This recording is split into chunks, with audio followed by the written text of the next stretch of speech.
Hey there. Good morning, Indiana. Welcome to Who's Left This Week, the Sunday morning news and politics show for the Hoosier State without all the bad faith, both sides, BS, MAGA gaslighting, and false equivalency.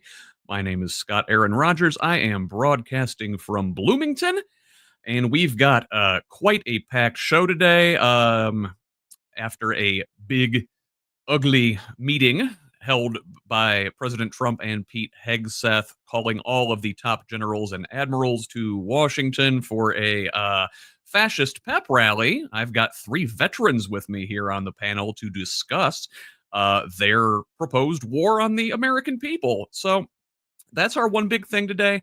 We're going to talk about that in our last third of the show. But first, let me take care of a little bit of housekeeping here. For those of you watching us on YouTube on Project Next, be sure to go ahead and like the video, hit that share button, and if you are not subscribed, do that now and hit the bell icon so you get notifications whenever we post new content.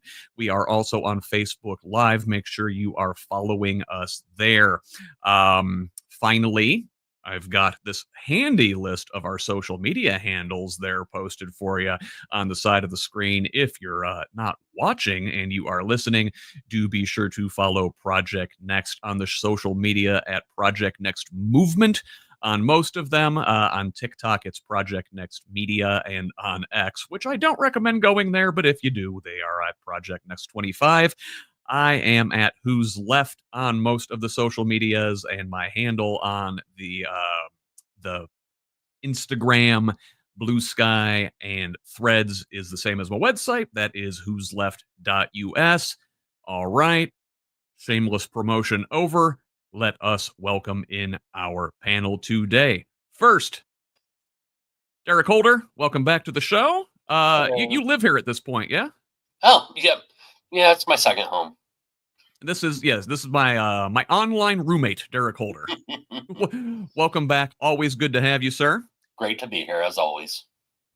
Another returning guest, one of our all-time favorites. There is 2026 Indiana Secretary of State candidate Blythe Potter. Hi. Welcome. Thank you for having me. Always great to see your face. You too. And we also have a new face to add to the panel. There is Hancock County Democratic Party Vice Chair Charles Gill. Welcome, sir. Thank you. Thank you for having me. Hey, I think our viewers know the other two, but go ahead and introduce yourself real quick. Well, I am a U.S. Navy veteran of 7 years. I work here in Hancock County in the city of Greenfield, and I right now serve as the Hancock County Vice Chair for our party here, and we're gaining a lot of strength here in Hancock County. Our party's growing every single meeting, every single event, so we're getting that blue push going.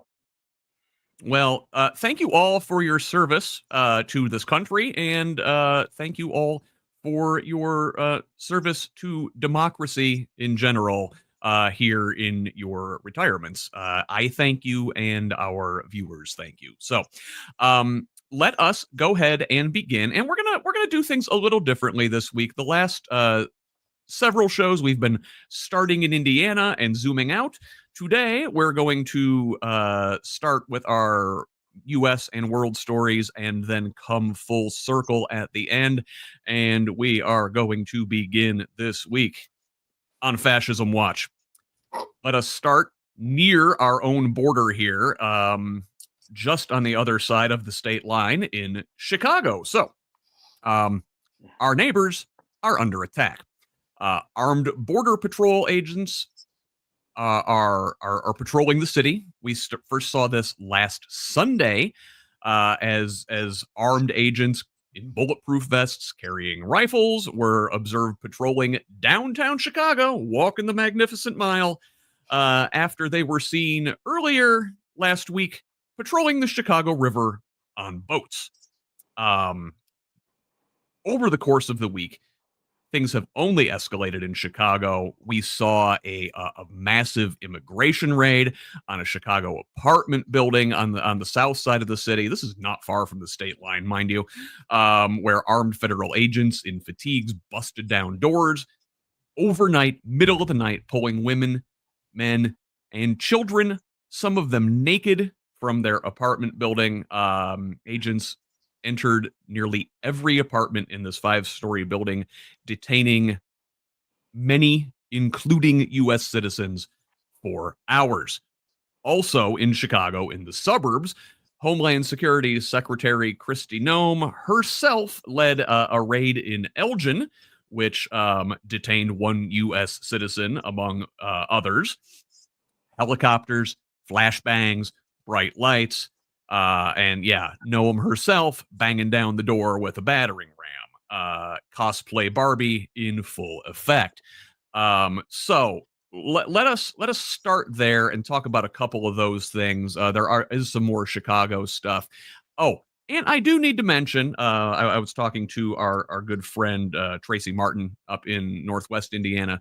She lives on Munster, right on the other side of the state line, and she says people up there in the region are just as unwell, or I mean, just as on edge as folks in the city. These raids are bleeding over into Hammond, Whiting, East Chicago. Massive Latino presence in East Chicago. For those of you who do not know, it is a majority Hispanic city. So, all right, let's talk about Chicago here for a second. This is a city I love. Let's begin with Derrick. Derrick, what are your thoughts on what looks like an occupation of an American city? It's completely ridiculous. I mean, we've come to a point where people are turning in their neighbors because they're looking for that little bonus that, ICE will give them. And sorry. And, I mean, kids, children, women, men being dragged out of their apartments, not even being asked, if they're citizens or not, and the ICE agents not caring. Have we gotten to the point where we're going to be walking down the street and you're going to hear someone say, "Do you have your papers?" I mean, we already are. We saw this in Los Angeles not that long ago, where was this the Supreme Court? And I'm going to have to fact check myself here before I post this later. But they basically said, "Oh yeah, it's okay. It's okay to go ahead and racially profile people." Yeah, it's horrible. I love Chicago too, and yeah, it's completely insane what's going on right now up there. And who knows when it may hit down here next. Yeah. This is fascism in our streets. Before we went live, Blythe, I think you said this reminded you of Iraq. It truly does. And I'm gonna backtrack a little so I don't forget to say this, because anybody who's paying attention to this, anyone who is part of fighting back against this, regardless of political view, if you are a candidate, if you're involved with your local party, if you're involved with a local organization like Indivisible, if you're just listening and sharing information, you are part of this service to our country, because clearly our elected officials and likely our military aren't going to fix this. We are. So thank those of you who are in this with us and experiencing this trauma. But yeah, it feels, and Charles and I were talking about this yesterday. It feels a lot like being in Iraq, because I don't know who my enemy is. If they don't have their red hat on, I do not know if they want to kill me or not. Some of those people are my family, and we don't know where the next attack is going to come. And it's starting to, I laugh because it's so sad. Like, this is the thing that we're going to look back on in history books, and our children be like, there's no way that happened. Kind of like we did with the Holocaust. Like, how the fuck did this happen? And it's real. This is real story. This is real life. This is real trauma. And we are all going to have PTSD from this, whether you agree with my beliefs or not. This is traumatizing to be part of. And it feels helpless. And a lot of Iraq felt helpless because you're just doing, then at least I had someone telling me what to do. I had a steady paycheck and I knew what to wear every day, and I didn't have to make those decisions, right? There wasn't the decision fatigue on top of this. There's anxiety, there's an uncertainty, and it's scary, and it feels like fashion trends, right? It starts in California and Chicago, and then it's gonna make its way here. It will be here.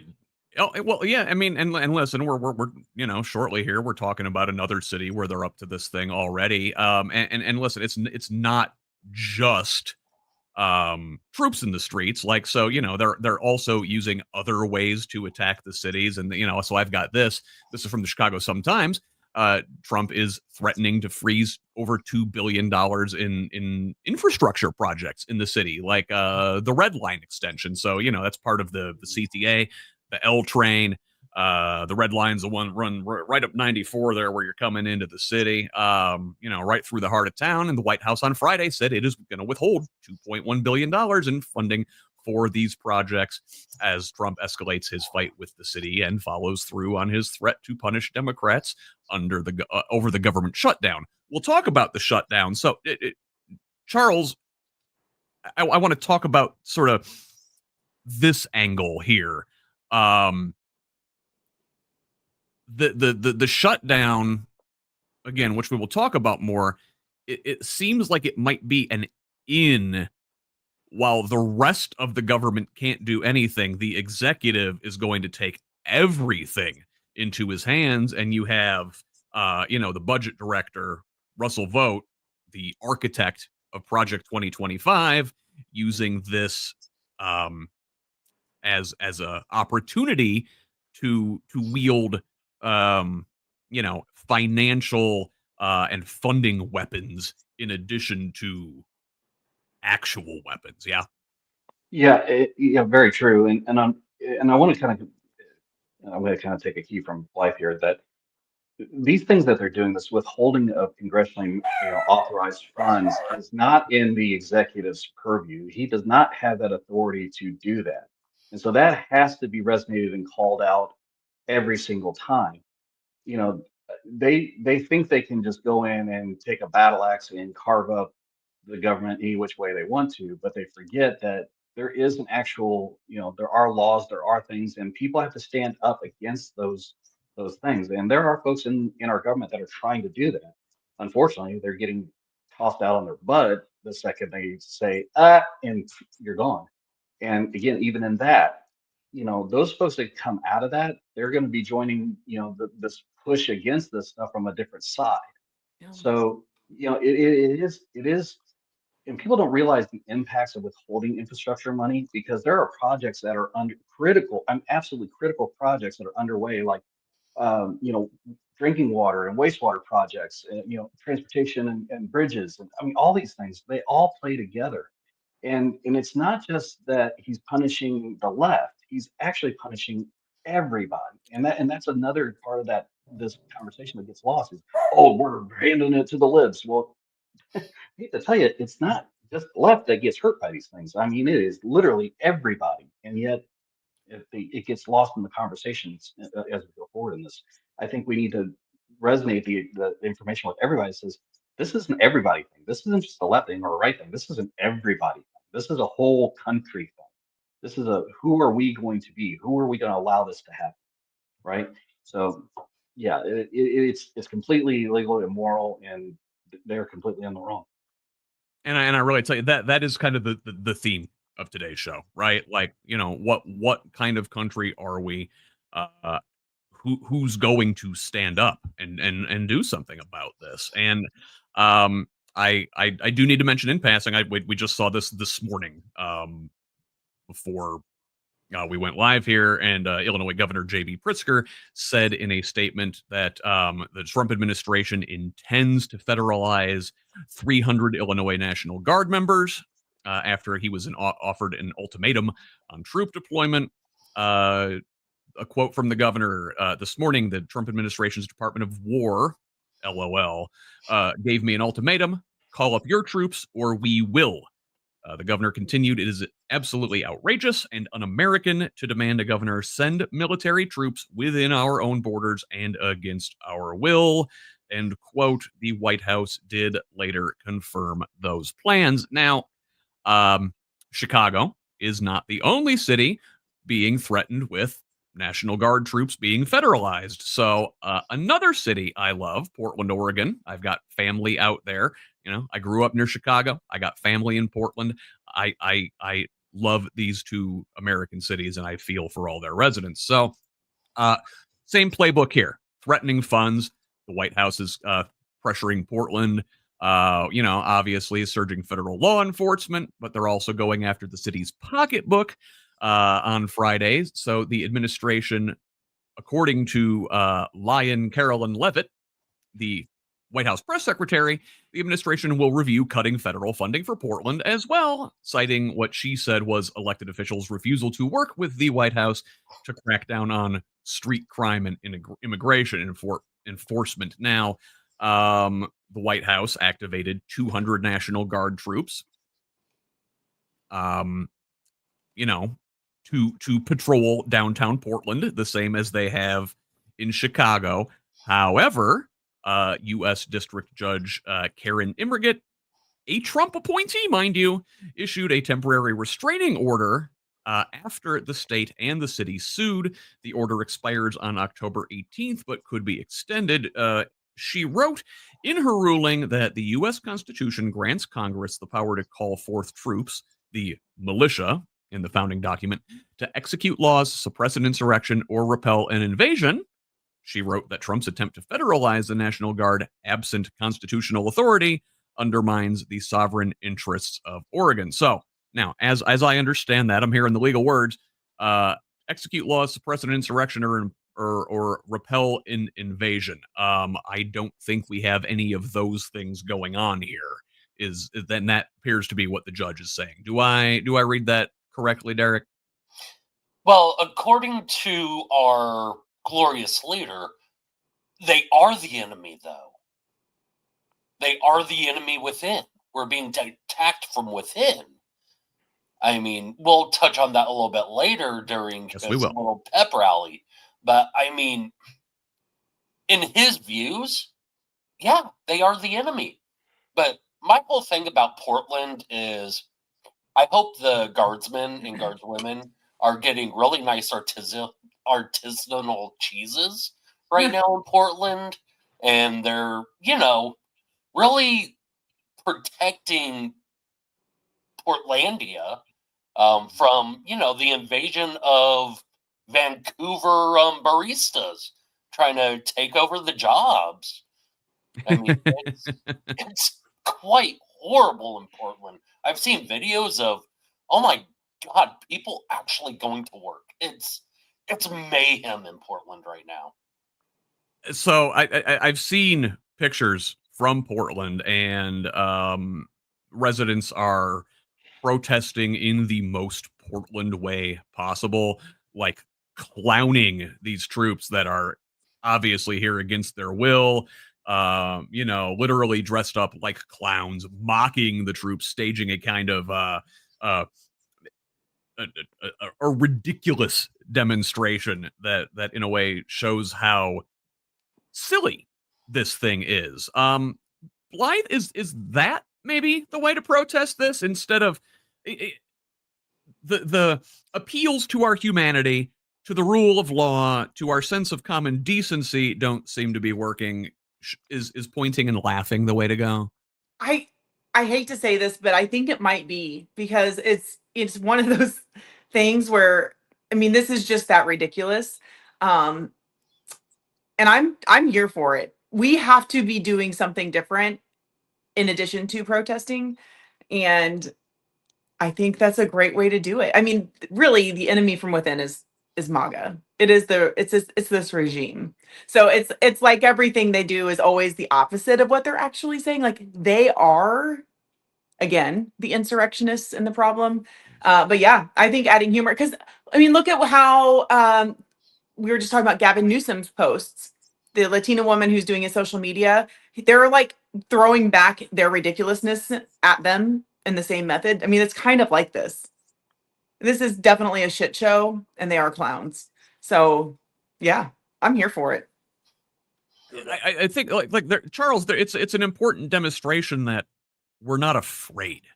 We're not afraid of you. And I think so much of MAGA and the Trump administration and what they're doing is, man, they are like sharks in the water, and they smell blood. They can tell that people are afraid and, get into a frenzy about it. if we're not afraid, does that diminish their effectiveness? I believe en masse, yes, because they have been able to manipulate human fear almost expertly. I mean, it's what I would equate to in the foreign theater, like a psyops or something along that line, where they're actually conducting psychological warfare on our own people, and to that effect, that if we can take the humor and say, hey, look at how ridiculous this actually is. I mean, I gravitate more to like stand-up comics who point out the reality, because they are kind of literally the living historians and pointing out what the actual hell are we doing here on these things. And even then, I have a bad feeling they're going to probably attack or two, sooner or later. I think a lot of this is born out of their own fears, because they fear anything that is different from their own weird cult mindset, and it really is a cold mindset that we're dealing with these people. And if it contradicts a thing in the dear leader's mind, then oh my God, it has to be dealt with. Well, but I think the people in Portland are handling it absolutely beautifully, where they're kind of said like, yeah, okay, fine, you're here, okay, we get it, but it's not your fault. You've been told to go there, and I feel for the military guys that are there. I mean, the National Guard members that are there, I guarantee 90%, 99% of them are sitting there like, what the hell are we doing? This is absolutely useless. I mean, we are not trained to be in the domestic environment. That is not what the military was for. And I think a lot of these guys are just a lot of these folks are on the ground. They're kind of like, okay, this sucks. And we've all served on deployments where we were like, why are we here? This absolutely makes zero sense. And that's what these folks are going to be going through every day. I'm really interesting to hear all of your perspectives on this as we go forward and work toward our one big thing here at the end. So I want to move on and talk about one of the hallmarks of fascism is this concept of identifying an enemy within. And so obviously, we've got Portland and Chicago, and they're using these cities as a way to point at internal enemies. They're also prosecuting political opponents, and that is another one of the hallmarks of fascism. So last week we heard about former FBI Director James Comey being indicted. So now 42 retired federal judges wrote an open letter, first obtained by NBC News, which I am quoting from here. So they talk about this Comey indictment as not just persecuting a political enemy, but a threat to us all. So in their letter, these former federal and state judges warned that, quote, rights and liberties of every American are in grave danger today as President Donald Trump continues to corruptly abuse the power of his office by directing the United States Department of Justice and the Federal Bureau of Investigation to target his critics and his perceived political enemies for investigation and criminal prosecution. They continue. All Americans have an obligation as citizens of this great country to speak out against this unprecedented attack on our freedom of speech and to demand that Donald Trump's attacks on our right to speak freely without fear of being persecuted and prosecuted by our government must stop now. End quote. So, I will ask, Derrick, are they correct? Yeah, very much correct on saying, hey, we have to be able to speak freely and to, not agree with you if that is our views. And I mean, Comey was just doing his damn job. I mean, it sucks for our dear leader that, Comey said some shit that made him sad, but you know what? You don't persecute people because they made you sad. I mean, I remember, oh God, what was it? When Trump first started to run and always talked about the snowflakes on the left. Guess who the snowflakes actually are, though? I mean, you hurt flakiest my of feelings, snowflakes. I'm going to sue you. Mhm. So it's like how the turns have tabled.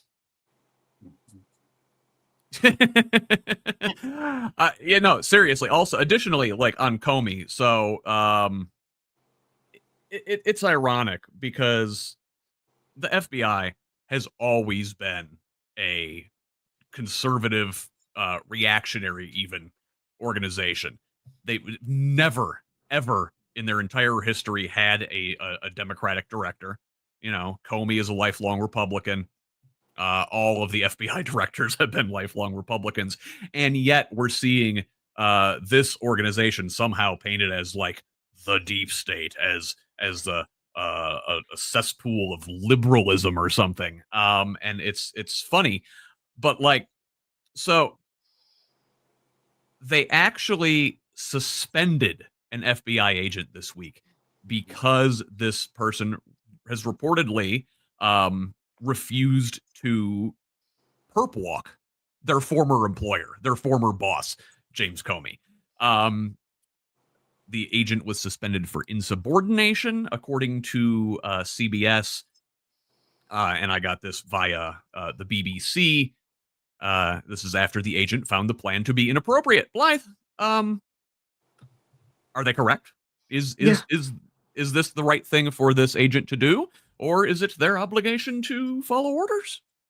No, this is where we don't follow orders. This is where we need people in any capacity to safely disobey, whether it be military, FBI. I mean, I probably the regime hires at the White House are lost causes, but this is nonpartisan. This is our future. This is our safety. This is our livelihood. This is a bunch of likely coked up, wealthy imbeciles raging war on us for what? More money? Like, yeah, control. I mean, that's what power, what this is, money, right? I mean, this is keeping legacies. This is keeping nepotism. This is keeping control. And you mentioned psyops. I don't think they're smart enough to think of it as psyops. Okay, I was giving a little maybe too much credit. I No, agree. it's not a credit thing. Like it is. I mean, they're not smart enough to make it intentional. It is. It is psychological warfare. I very much agree with that, but I don't think they're doing it from the standpoint that it's not working. We know it's not working. So we need more judges. We need more people in the FBI to do this, and it is going to risk their jobs. Mm-hmm. Yeah. It's interesting that you use psyops as the term, and yeah, it kind of is. It's fear is a major psychological driver, and us being afraid like this is psychologically damaging.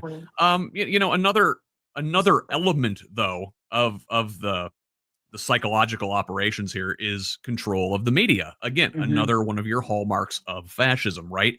And I do have a couple stories in that regard that I wanted to point out this week. So first of all, we've seen in the past that ABC rolled over and caved. They paid Trump off after he sued for George Stephanopoulos' statements regarding his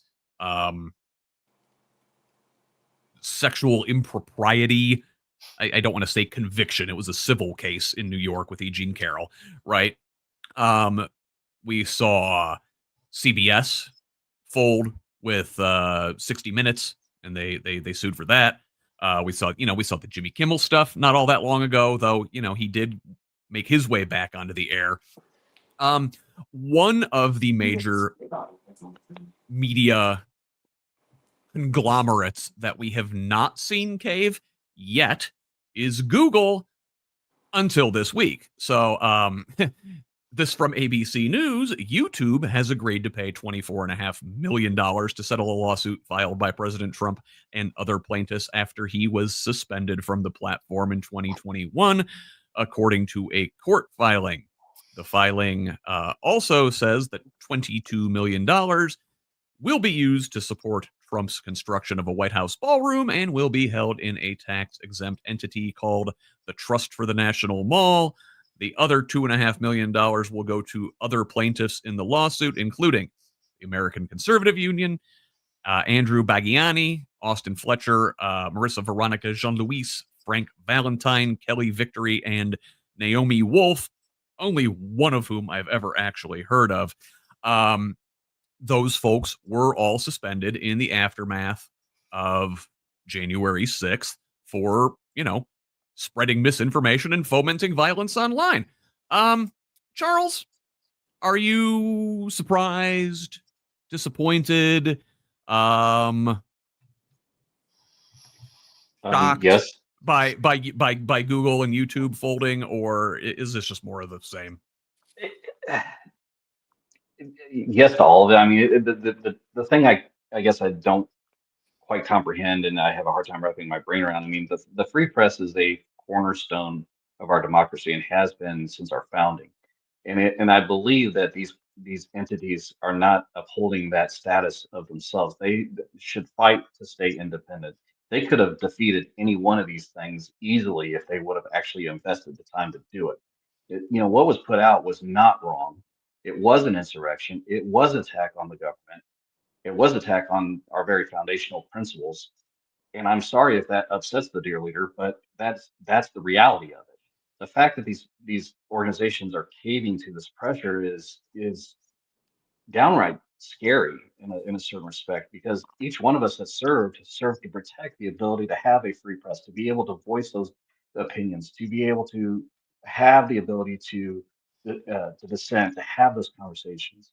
But I also think it kind of comes back to another part of this, that when did we lose the ability to be able to talk? To just express, hey, I may not agree with you, but that's okay.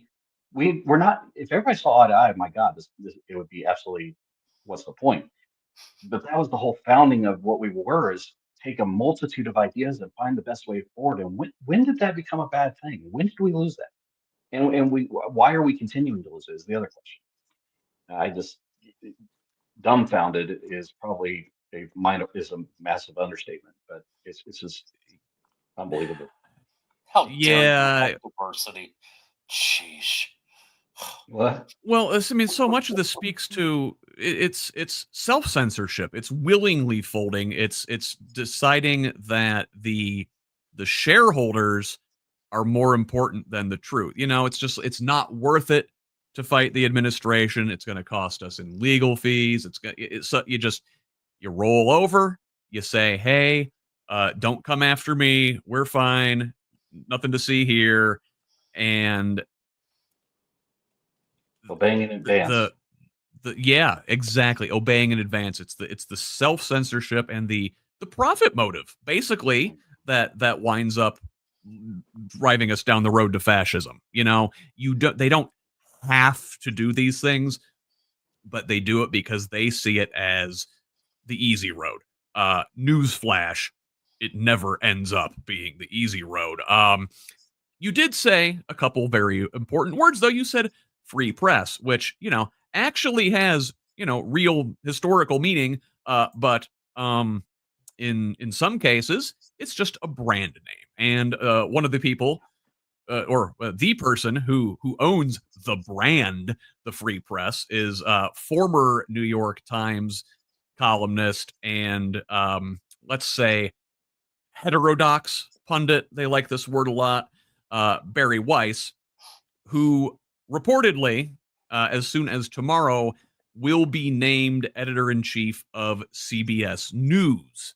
Now, from the Independent out of the UK, they are reporting that the newsroom staff are, quote-unquote, literally freaking out, with sources inside CBS telling the Independent that things are not in a good place right now. So Barry Weiss is, again, a former New York Times columnist. She quit apparently because the Times is too woke, and has made this the central to her brand. The free press, which was hosted on Substack, it is the most subscribed publication on that platform, and CBS is reportedly, paying in the neighborhood of $150 million for the free press and naming Weiss as their new editor in chief. Now, should mind you, Weiss has never been an editor. She has never led a real news publication, and she is most known as a staunch pro-Israel ultra-Zionist. Not just a Zionist. She is an Israeli expansionist ultra-Zionist, and I have to distinguish between these two things. So I guess, Derrick, not a good sign when CBS, one of the, I'd say, last independent big legacy news networks, is now rolling over too. We got Weiss being installed by the new owners, Larry and David Ellison. David Ellison's also buying TikTok. Media consolidation. Very scary. Same thing as some of the others. They're just going right along, molding themselves into the Trump mold. Yeah. It's all been done before. I mean, look at Kodak, look at Bayer, look at Porsche. I mean, and we're talking about, nearly 100 years ago now. Mm-hmm. And we're same tune, different fiddle. I mean, it's those who do not study history are doomed to repeat it. And we're repeating a very, very horrible part of human history. And I mean, yeah, you're going to have the ones that are just going to bow down and take the easy route out. But the great thing is we have this platform, we have YouTube for now that we can, Right. that we can still, as citizens, fight back against media being suppressed. So, I mean, yeah, they're going to lay down just to make things easy for themselves. And it's sad. It's very sad. I think, if nothing else, that we should look at the Kimmel thing from a couple weeks ago as sort of the playbook for Americans who are concerned about this. Do not give these people your money. If this is the way CBS is going to be, turn off CBS, or cancel your Paramount subscription, or threaten to. These conglomerates only go along with fascism because they think it is in their financial interest. If their customers, the people who keep them alive financially, remove said interest, maybe we can push them in a healthier direction. I wanted to move one more thing here in the We're on Fascism Watch department, is the control of arts and education. Again, another one of your pillars of fascism. And I have to point out this story. So I am at PBS now. Trump asks 9 colleges to commit to his political agenda for better access to federal money. So a document sent to universities is encouraging them to adopt the White House's vision for America's campuses, with commitments to accept the government's priorities on admission, women's sports, free speech, student discipline, and college affordability, among other topics. Apparently, signing on to this ultimatum would confer, quote-unquote, multiple positive benefits, including substantial and meaningful federal grants and increased overhead payments where feasible, according to the letter sent to the universities alongside this compact. Blythe, that sounds like extortion. It is. And also, like, the amount of money that we're spending and going in debt, where are we getting all this money? If let's say these people do what they're supposed to do in the college institutions, where are we getting the money? Because we are on a shutdown and people aren't getting paid. Our troops that are being threatened in our cities aren't getting paid. We know when our troops were deployed to LA, they weren't housed properly, they weren't fed properly, they were not paid properly. Like, this is just like his first administration where he does this nonsense. Now it's worse this time. People get up in arms, and then there's repercussions for the administration. Like, this is stupid. This is stupid. Well, okay. So, I mean, Charles, what are these universities going to do? Are they going to just roll over as they always do? Or are they going to actually push back this time? I mean, we're talking about some, major universities here. We got Virginia is one of the schools that has been threatened. It's threatened. University of Texas included on that. These are different from these Ivy League threats that they issued earlier in the year. They folded too, but at least look at Harvard with their massive endowment has the wherewithal to maybe push back.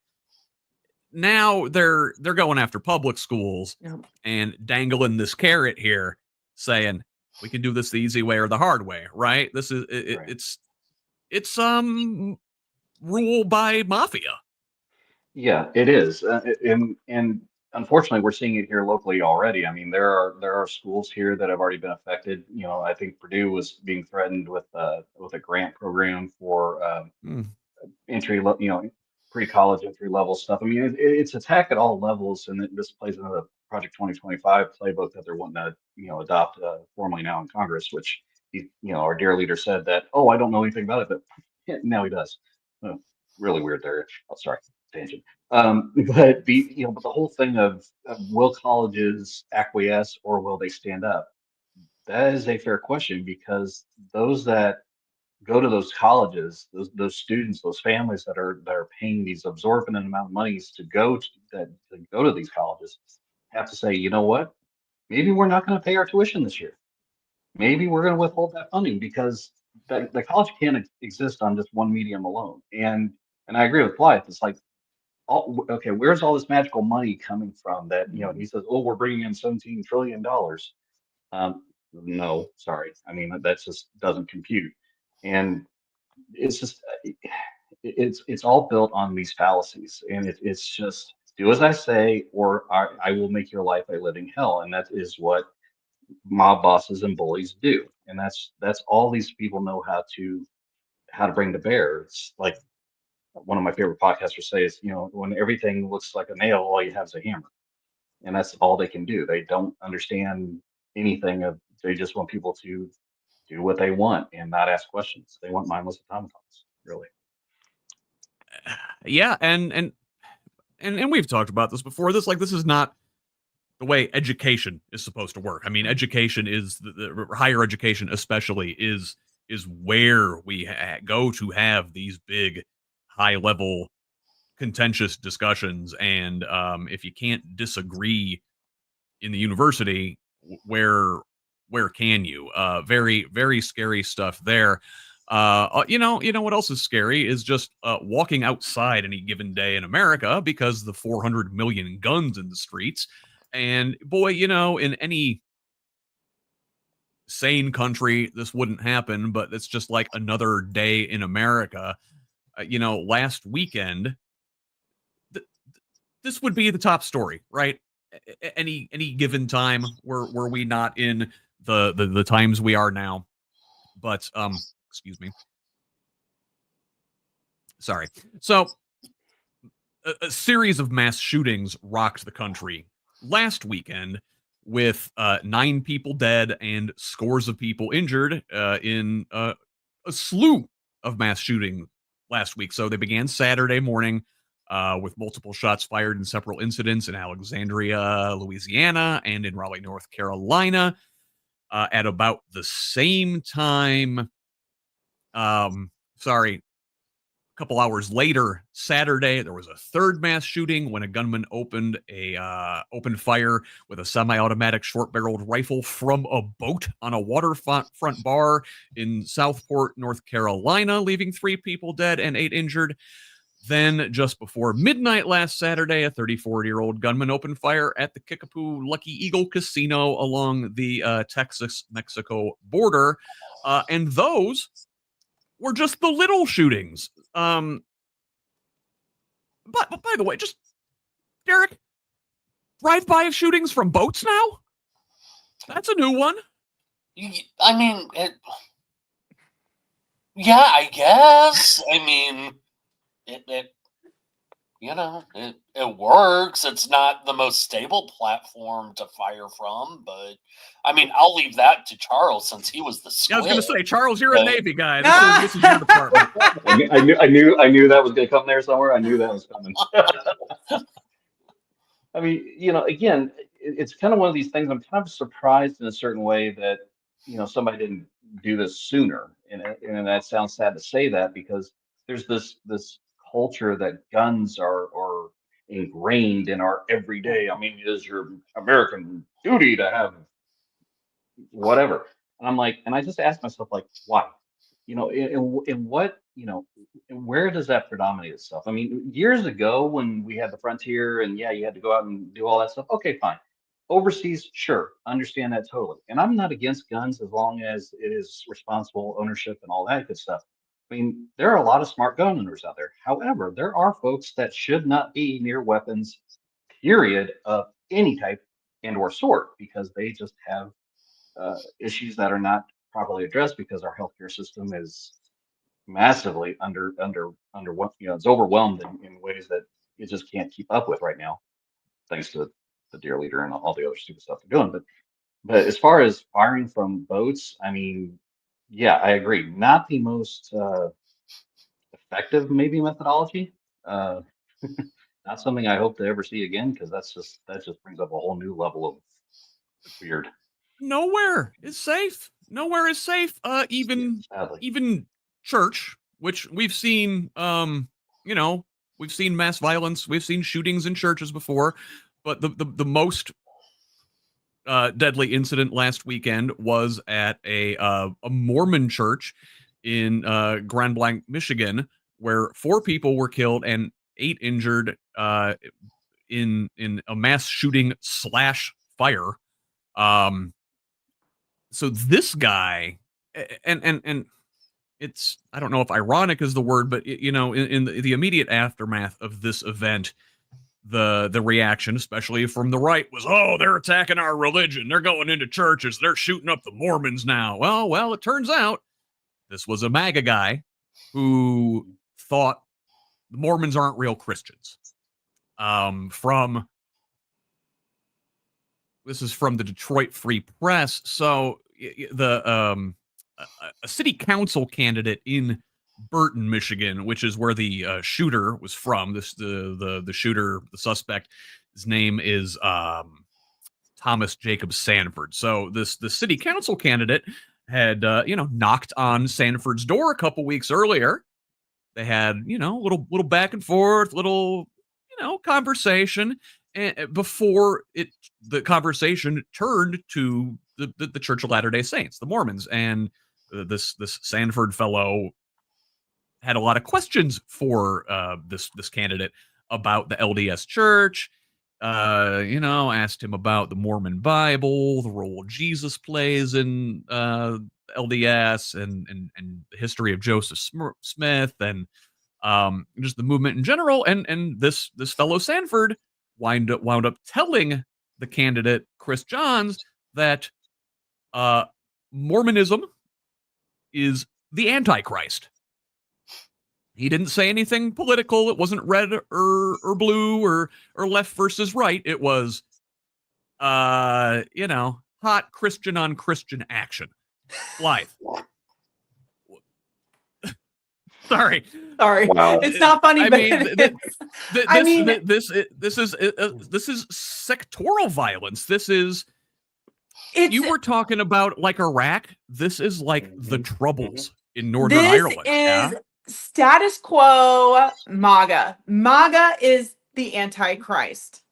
None of these people are Christians who are doing this. Christ, Jesus, was a brown immigrant man from Palestine who cared about women and poor people and sick people and the elderly, and literally was murdered by the government of Rome because Jesus was resisting the Roman Empire. MAGA is the Roman Empire. We having these conversations are Jesus. That is the blame and shame culture that has been ingrained since before white people took over this land has got to finally fucking stop. Because being told that you are right and everyone else is wrong, also you can grab your guns, is what is this is the problem. This is the problem. It is Christian nationalism is the problem. And if these people want to start acting like Jesus, they need to fucking put down their guns, get off their fucking Fox News and Truth Social and X and all the BS and realize that they are the ones that are wrong. Yeah. So listen, since I have the three of you here, I do need to bring this up. So, two of these incidents were committed by Iraq war veterans. And here, this is from the Northeastern Global News out of Massachusetts and Northeastern University. So these two incidents are not necessarily emblematic of a trend among military veterans, but 23% of all public mass shootings, and that's defined by 4 or more victims, are committed by individuals with some military service, though not necessarily combat experience. Now, to put that in perspective, so 23% of all mass shootings are committed by somebody, with a history of military service. About 13.5% of U.S. men are reported to have served in the armed forces. About 1.5% of women. So that's about 15% of Americans have served in the armed forces. About 23% of your mass shootings are committed by somebody with military service. Now, I'm not a mathematician, but that seems like veterans are overrepresented there. Derrick, what do you attribute that to? First of all, the lack of mental health coverage. Hell, I'm still waiting to see a head shrinker for the VA, and I've been waiting a little while. But yeah, it's mental health for one. That's the big thing, is mental health issues. And if I could real fast go back to the Grand Blanc, Michigan shooting, Please. real fast. In Martinsville, we actually held an interfaith vigil that had Mormon, Presbyterian, Baptist, and Jewish congregations come together and really sit down and talk. And it was a beautiful event. And it was great to see different faiths come together for something that horribly happened. So I wanted to thank everybody who came out for that. But yeah, veterans, we're always going to be overrepresented and stuff for some odd nutball reason. I would have to say mental health issues are the main cause of it, probably. Yeah. Charles, But do most you of agree? these people are also Christian nationalists. And Yeah. this goes back to the KKK. A lot of people who follow that type of propaganda sadly also join the military for one reason or another. One, because they think it's cool to get the fucking guns. Two, they're fucking poor and being suppressed by their government and have no other fucking options. Three, they are not told that there are options and better ways to deal with this trauma and the socioeconomic problems and the rage and the abuse by Christian nationalist churches. They may be veterans, but it's not the military itself per se. It is still the overwhelming Christian nationalist rhetoric that is being put into these people's heads. Yeah, I was going to ask Charles. No, you go ahead. Sorry. You go ahead. I have a kind of I think it is a combination of both of those things, of mental health, of the Christian nationalist ideologies, and the socioeconomic things that people come from. Because there's times where there are folks that don't have the opportunity to advance themselves because they're held in place by whatever that is in place by either their local government or whatever. But I also think too, for those of us that get out, and we've gone through what we've gone through, when we get out of service, there is not a reacclimation to civilian life type of, we spend so much time going through boot camp, through A schools, through, MOS schools, whatever, to do what we do in the military. But then when we come out, hi, you're on your own. Bye, see you. Mm-hmm. There is, literally, maybe you might get a 5-day class. Hey, here's how you fill out a job application. Don't screw it up. Okay, that does not help anybody. When you come out of service, I've been out of service for almost over 20 years now, and I will tell you, I still struggle in the civilian world because there are just certain things to us that does not make a bloody bit of sense. On that same line, if you've experienced traumatic brain injury, or if you've been through severe levels of PTSD, I mean, to the point where hallucinations and some of these things, and you're more susceptible to this Christian nationalist rhetoric, you're going to be a very manipulable tool for these things to happen. And whether they intended to do it or not, okay, that there's debates on that either side. But I agree with some of how Blythe was framing it too, that these folks that are in that world, they are not what Christianity is built on. I mean, if you look at true Christian, and I'm a non-Christian, and this me preaching this, so I'm saying true Christians are exactly how Blythe framed it. They operate on kindness. They want to live their faith. They want to help homeless. They want to make sure everybody's taken care of. That mentality is what we should be kind of looking forward to, helping everyone, including those that are coming out of the service that might be prone to these things. And then there again, they might not be total prior service. They may have been kicked out for one reason or another, and they may harbor anger and resentment, and that manipulates into, because once that door's open that the government is against you, it's not a far stretch to say that everything is against you. And if you think everything's against you, what is your basic instinct? Fight or take out whatever the threat is. And that's where I think it's so easy to paint with just a brush on certain these things, but I think it's way more nuanced than that sometimes. Well, it makes us desperate and isolated. So he's not wrong, especially with guard and reserves, which I was in the reserves. You spend 12 to 18 months on a deployment or in basic or AIT, and you live and breathe what someone else is telling you to do. You don't have to decide what to eat, when you're going to eat, when you're going to sleep. You don't have to decide what to wear. And then you're released to the masses. When I got home from Iraq, I had 90 days to find my own insurance because the military wouldn't cover me. Then I got kicked off of insurance for a pre-existing condition I had when I was 15. I couldn't get hired anywhere because I had no clientele in the industry that I was in. I tried to get a security job with Rolls-Royce, and I was literally told in person to my face by the hiring manager, your social life and your age is going to get affected by this. I'm not going to hire you.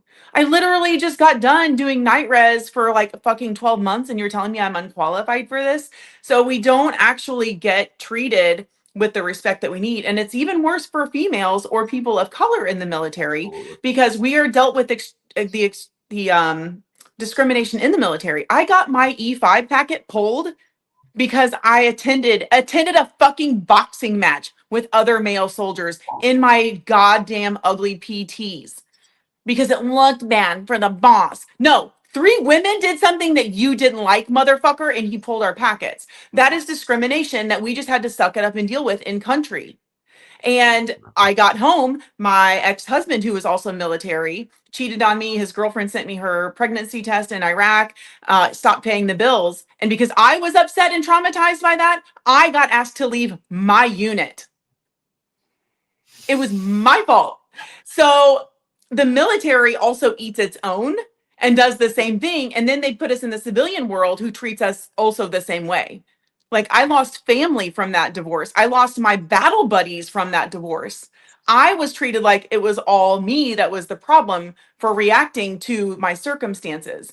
So there's not a good infrastructure in place for military personnel inside or outside of the military when they are being treated this way, and they will eat their own, and that is going to cause resentment. And a lot of times our veterans get out and we look for that camaraderie, our battle buddies, and a lot of times white men are finding it in these white domestic terrorist style groups. And that's because it feels safe and comfortable, right?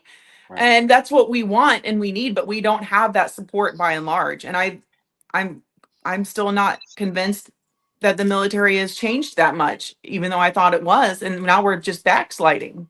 Yeah, certainly. Yeah, it sounds like a bad idea to train people how to be lethal and use them up and spit them out and throw them out on the streets without any help when they have that training. Lots to say there. Yeah, we're gonna keep on this theme. I have to move on to right now. Listen, it's not all horrible news this week, I guess, because we might be on a breakthrough of a ceasefire in Gaza. So, from this is from the Associated Press. So, apparently, Hamas has signaled a willingness to accept a peace proposal from the Trump administration, as has Israeli Prime Minister Benjamin Netanyahu. So, Trump says he thinks Hamas is ready for a lasting peace and has told Israel to stop bombing the territory. But he warns that all bets will be off if Hamas doesn't move quickly. Netanyahu, meanwhile, says he hopes to announce the release of all remaining hostages in the coming days. There are still uncertainties remaining around the plan ahead of indirect talks between Israel and Hamas beginning tomorrow in Egypt. Already, Netanyahu says there will not be a full Israeli withdrawal from Gaza. So, hedging bets there already. We got to keep an eye on this thing. But for now, it looks like there are positive developments. So, here are the essentials to understand of this plan. So, all hostilities will immediately end within 72 hours. Hamas is supposed to release all remaining hostages it holds, living or dead. They still have 48 hostages. Israel believes 20 or so are still alive. Israel, for their part, would free about 250 Palestinians serving life sentences in its prisons and 1,700 people detained from Gaza since the war began, including all women and children. Israel also will hand over the bodies of 15 Palestinians for each body of a hostage handed over. Furthermore, Israeli troops will withdraw from Gaza after Hamas disarms, and an international security force will deploy. The territory would be placed under international governance, with Trump and former British Prime Minister Tony Blair overseeing it. Now, this is a point of contention. It is not clear that Hamas officials are on board with that one. One of those officials telling Al Arabi television that Hamas would refuse foreign administration of the Strip and that entry of foreign forces would be unacceptable. An interim administration of Palestinian technocrats would run day-to-day affairs. Hamas will have no part in administering Gaza, and all of its military infrastructure, including tunnels, will be dismantled. Members who pledge to live peacefully will be granted amnesty, and those who wish to leave Gaza can. Palestinians will not be expelled from Gaza, and large amounts of humanitarian aid would be allowed and would be run by neutral international bodies, including the United Nations and the Red Crescent. So, Charles, this is a positive development, yeah?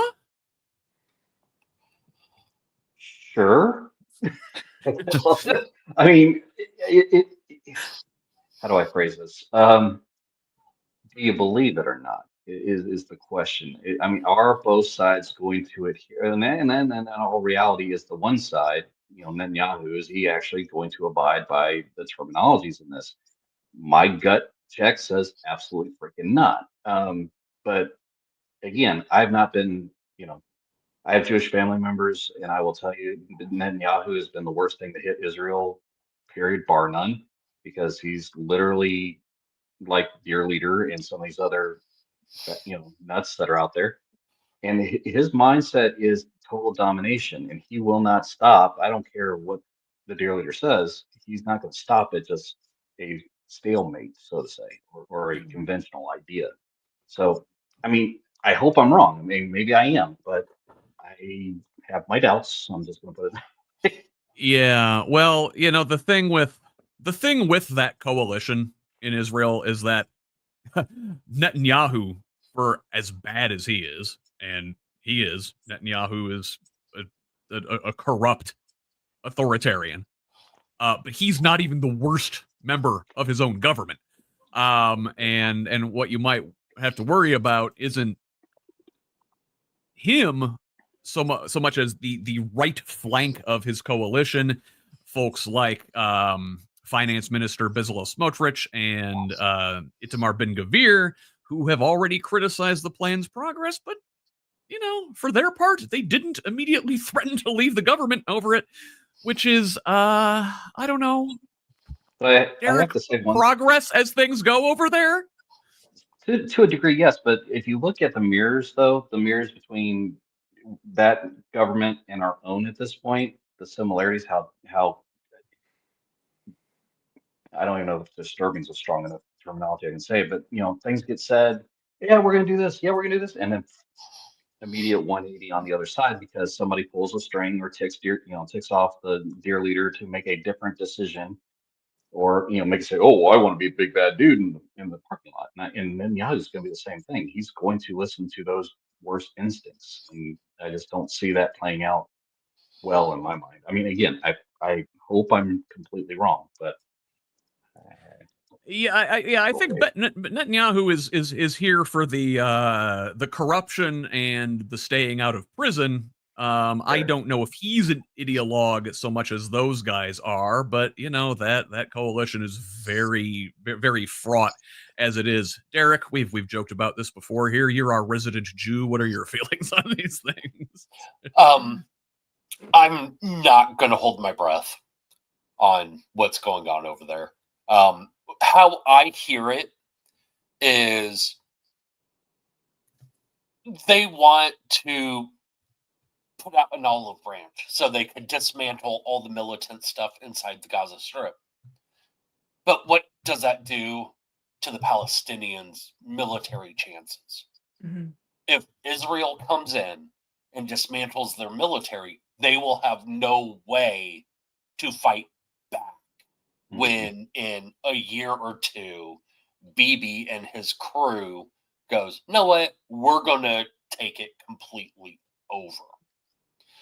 I mean, I don't want to be that kind of skeptic, but I've seen it over and over again with him, and especially his extreme right-wing allies within his party or his coalition. And I'm not going to hold my breath. I mean, it is a sad day right now for Israel, and I mean, I have no other words for it. I guess let's if theoretically, hypothetically, this all works out. This is a peace plan drawn up and put forward by the Trump administration. Blythe, if I know it's hard to overlook all of the other horrible things they've did, which we've spent the entirety of our show and we'll probably spend the rest of our show talking about. If they deliver here, credit? Does Trump get his Nobel Peace Prize that he's been lusting after this whole time? No, I think all of this is just covering their asses and another distraction from the Epstein list. And, it's still not acknowledging that Hamas was born out of resistance, right? And I'm not saying it's okay that anyone dies from any act of violence. I'm not justifying violence. But political violence is sometimes the only way things do get accomplished. I mean, it's historically historically comes to that to save people. And I think Derrick's right. It doesn't matter what's agreed upon. If the Palestinians are not cared for and given autonomy and ways to defend themselves indefinitely, it's going to, I mean, this has been going on for hundreds of years. This land has had this for forever. Yeah. This is Forever. generational trauma. This is historical war, and it's not new. It's being weaponized further by other countries like America. So Trump is not a peacemaker, and he never will be. I don't have a ton of hope, but it's, I guess, the most hopeful development we've seen here in a couple years, and I guess, fingers crossed that this finally ends the genocide that's happening over there. Frankly, I want to move on.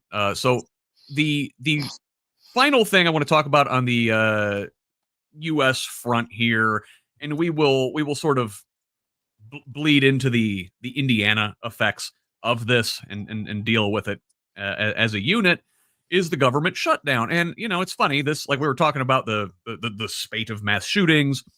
We've got this government shutdown.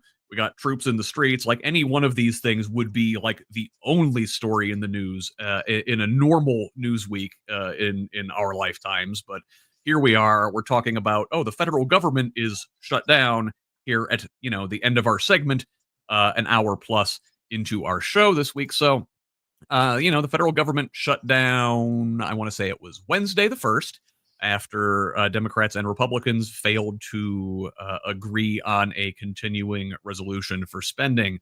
We are entering the 5th day today, and Trump wants Democrats to support the Republican plan without concession.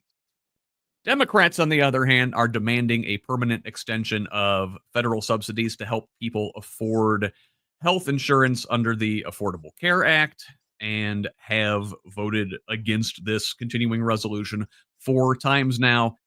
Republicans say the issue should be dealt with separately. I will interrupt here to ask you, Charles, do you think Republicans would, in good faith, negotiate Affordable Care Act subsidies after getting their continuing resolution? In a word, no. Just, if you look at the totality of what's occurred, okay, they have zero interest in looking after basic human rights, and that's where this really all boils down to. Healthcare is a human right, just like housing, just like being fed. These things are something that should be fundamental to our everyday existence. And yet these folks are hell bent for leather on kicking people off of their health care or seeing their premiums triple in some circumstances and cases. I mean, it's insane. Now, is the ACA perfect? No, not by any stretch. It wasn't meant to be perfect. It was meant to be a springboard to get us further down the road to improve the country as a whole. Unfortunately, the Republicans have been dead set against doing any of that because it lessens corporate profits, it lessens the for-profit healthcare system, and it just, so in a short answer to the question, that wasn't short, but short answer to this, absolutely not. They're not going to negotiate in good faith to do any of that. If anything, they will say, okay, give us our money now, and now we're going to go continue to do all these other horrific things that we've been doing anyway. That's what their intent is, and they've shown that card every single vote. Every single vote. Yeah, we've talked about it, throughout the show already. The Trump administration governed by extortion. They govern like a mob boss, and they're going to extract this concession, and then not only will they not negotiate, they'll take something else. So let's continue looking at what's going on with this shutdown. So pay has been suspended for roughly 2 million federal workers, with approximately 750,000 of them ordered not to work, and others, such as troops, like Blythe mentioned, and air traffic controllers, are required to work without pay. Social Security Administration will continue to issue retirement and disability benefits, but will furlough 12% of its staff.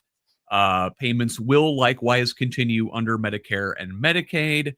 SNAP, the Supplemental Nutrition Assistance Program, will continue operations as funds allow. The post office will continue to deliver mail. Like we said, the air traffic controllers will continue working, but without pay. Most TSA employees will continue working, according to a statement from the agency.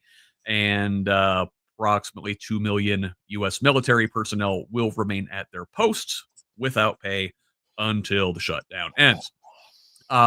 So, Derrick, now,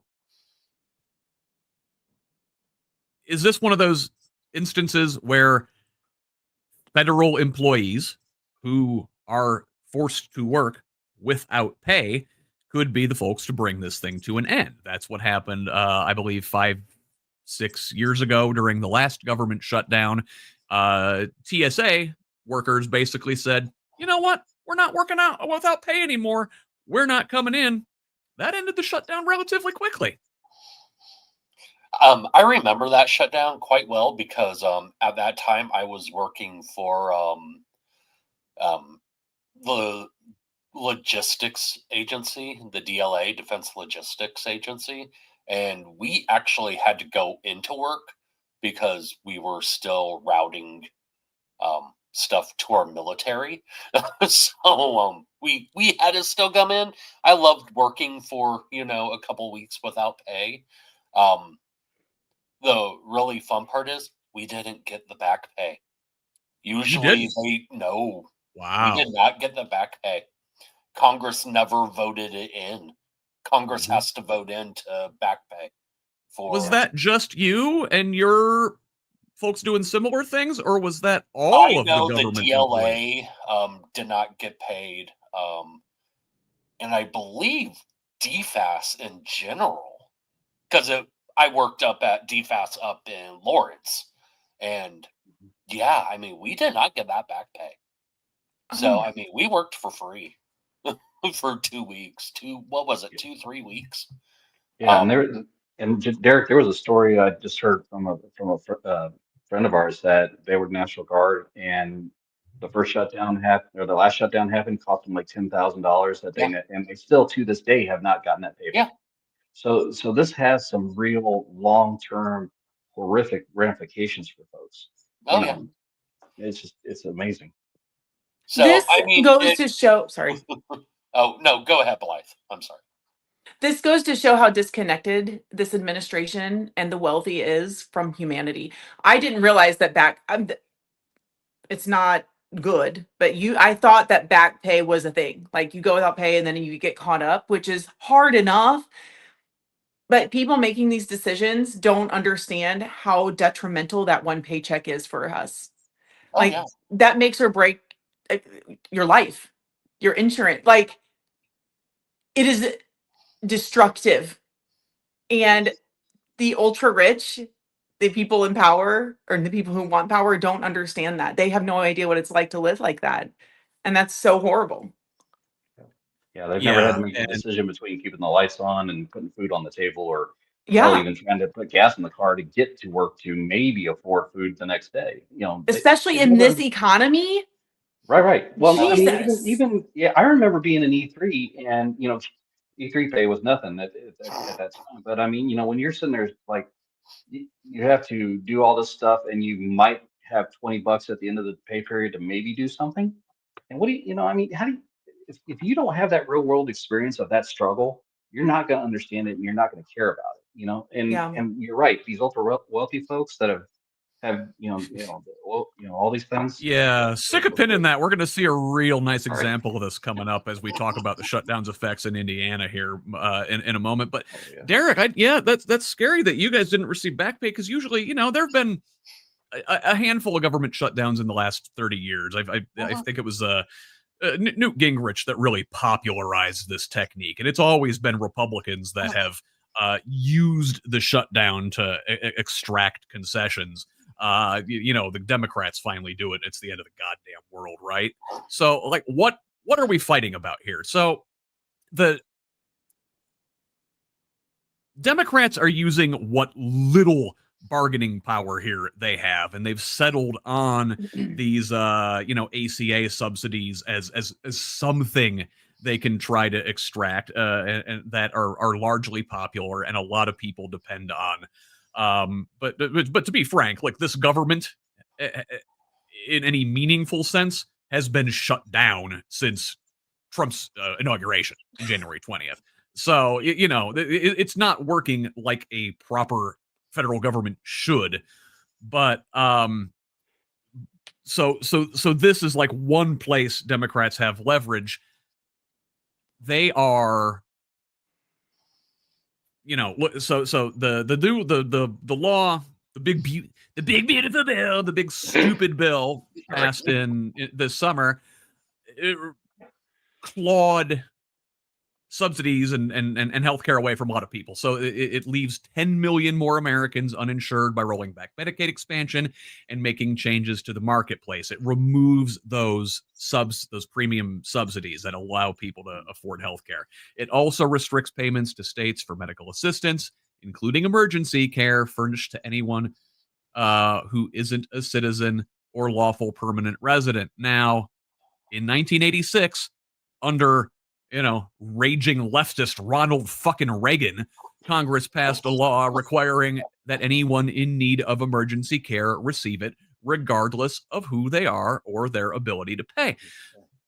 So Republicans are using this language here to skew the facts and say that Democrats are shutting down the government to provide health care for free to illegal immigrants. Now, are illegal immigrants even able to get free health care, right? So, undocumented immigrants are largely ineligible for federal health benefits. They don't qualify for comprehensive Medicaid coverage, Medicare, or the Children's Health Insurance Program, and they can't purchase subsidized healthcare plans on the ACA exchange. There are immigrants on Medicaid in the United States. These are so-called non-citizen enrollees. They account for about 6% of the total. These are people who are here legally. Not paying being taxes. A citizen. Not being a citizen is not the same as residing in the United States illegally. There are many ways to live here as a legal resident without getting full U.S. citizenship. And this is where this thing gets messy. So the Trump administration, what they've done this year is revoke people's legal status. Mm-hmm. So they've been here legally the whole time. For example, DHS canceled this humanitarian parole from the Biden era for Cubans, Haitians, Nicaraguans, Venezuelans. And DHS also revoked the temporary protective status of some Venezuelans, Haitians, and others. So these are people who were here legally, and now the Trump administration is designating them illegal to say, look, illegal immigrants are getting healthcare coverage. Blythe, am I reading that correctly? Is that what's going on? And is this even a fair argument? They always spin things to make it look like they're correct, and they are not correct. And what they're really hiding is the fact that our immigrant neighbors and family and community are not only amazing human beings, but by and large, they're paying more taxes than Donald Trump or anyone who has millions of dollars at their disposal. Mm-hmm. They're paying a large percentage of their paychecks to Medicare, to Medicaid, to Social Security, and not receiving the fucking benefits from that. So it's all, everything that comes out of this regime is all a spin. It is all propaganda. It is all manipulated and misinterpreted, and people who believe them just eat it up. But we have to remember, over all of this, the approval ratings are tanked. So they've got a small percentage of the population that still believes them. But most people are realizing that this is really bad and it's not going to get better, whether it be Braun or Trump or any of them. So this is their extinction burst. They're grasping on for dear life. Yeah. Charles? I would just, Blythe hit it perfectly on the head. But the one thing I wanted to mention, and what we tend to forget as a society and as a nation, we are all immigrants. Humans as a whole are immigrant. We migrate as a species. Okay, Yeah. so this idea of a human is legal or not legal or full, it's all just a matter of a piece of paper. And unfortunately, like you stated, with a flick of a pen, they said, okay, all these folks that you guys met all the requirements and did all these things, guess what? You don't matter anymore. And it really makes you question if rights can be extinguished by a stroke of a pen, were they really rights in the first place? Rights should be rights, period, end of story, long, full stop. And if you did everything right and came into this country the way you're supposed to, then you should have all the benefits and protections thereof. Now, if you're not, if you miss, and that's the sad part, they've made it to where if you miss a single thing, guess what? You're out, you're done. And it's Yeah. going to be the same thing with medicine, or with, if they get through the whole thing they want, you miss one follow-up statement or whatever. Where does it make sense? Make it make sense, because I can't get there. I just It doesn't. Yeah, They and that's have the thing. to keep with this lie. And you mentioned human rights earlier. And here's what I wish would happen is that we somehow codify either in our constitution or the oaths that we take as soldiers or military personnel or elected officials what a human right fucking is. First and foremost, a human right should not be partisan. It does not belong to any Yeah. party, and both parties need to be fucking standing up for human rights. Safe water, safe air, safe food, safe shelter, safe education, real education, safe existence. Voting should be a human right. Bodily autonomy should be a human right. Living, regardless of where you originated, is a human right. We cannot have a working, functioning country without immigrants, which we are immigrants. Anyone who is white was not originally fucking here. This land is stolen. Yeah. Human it's- rights are not partisan. Liberal. How dare you say those things? I mean, Why? You know why what? does it even Own it. have to Own it. and that's a blanket statement for people who disagree with me. I think human rights should be awarded to everybody. My fucking Trump loving neighbor who would probably rather shoot up my house than agree with me on this should have access to human rights. Yes. Yeah. They're human rights for all humans. Yes. Let's It's look at nonpartisan. the, We should not be arguing about it. Yeah. Let's look at the Indiana effects of this shutdown here for a little bit. So in the day after the shutdown, Mike Braun had a press conference. He talked a little bit. He said that he minimized the potential impact on Hoosiers, saying, quote, Indiana isn't as dependent on federal government largesse, end quote.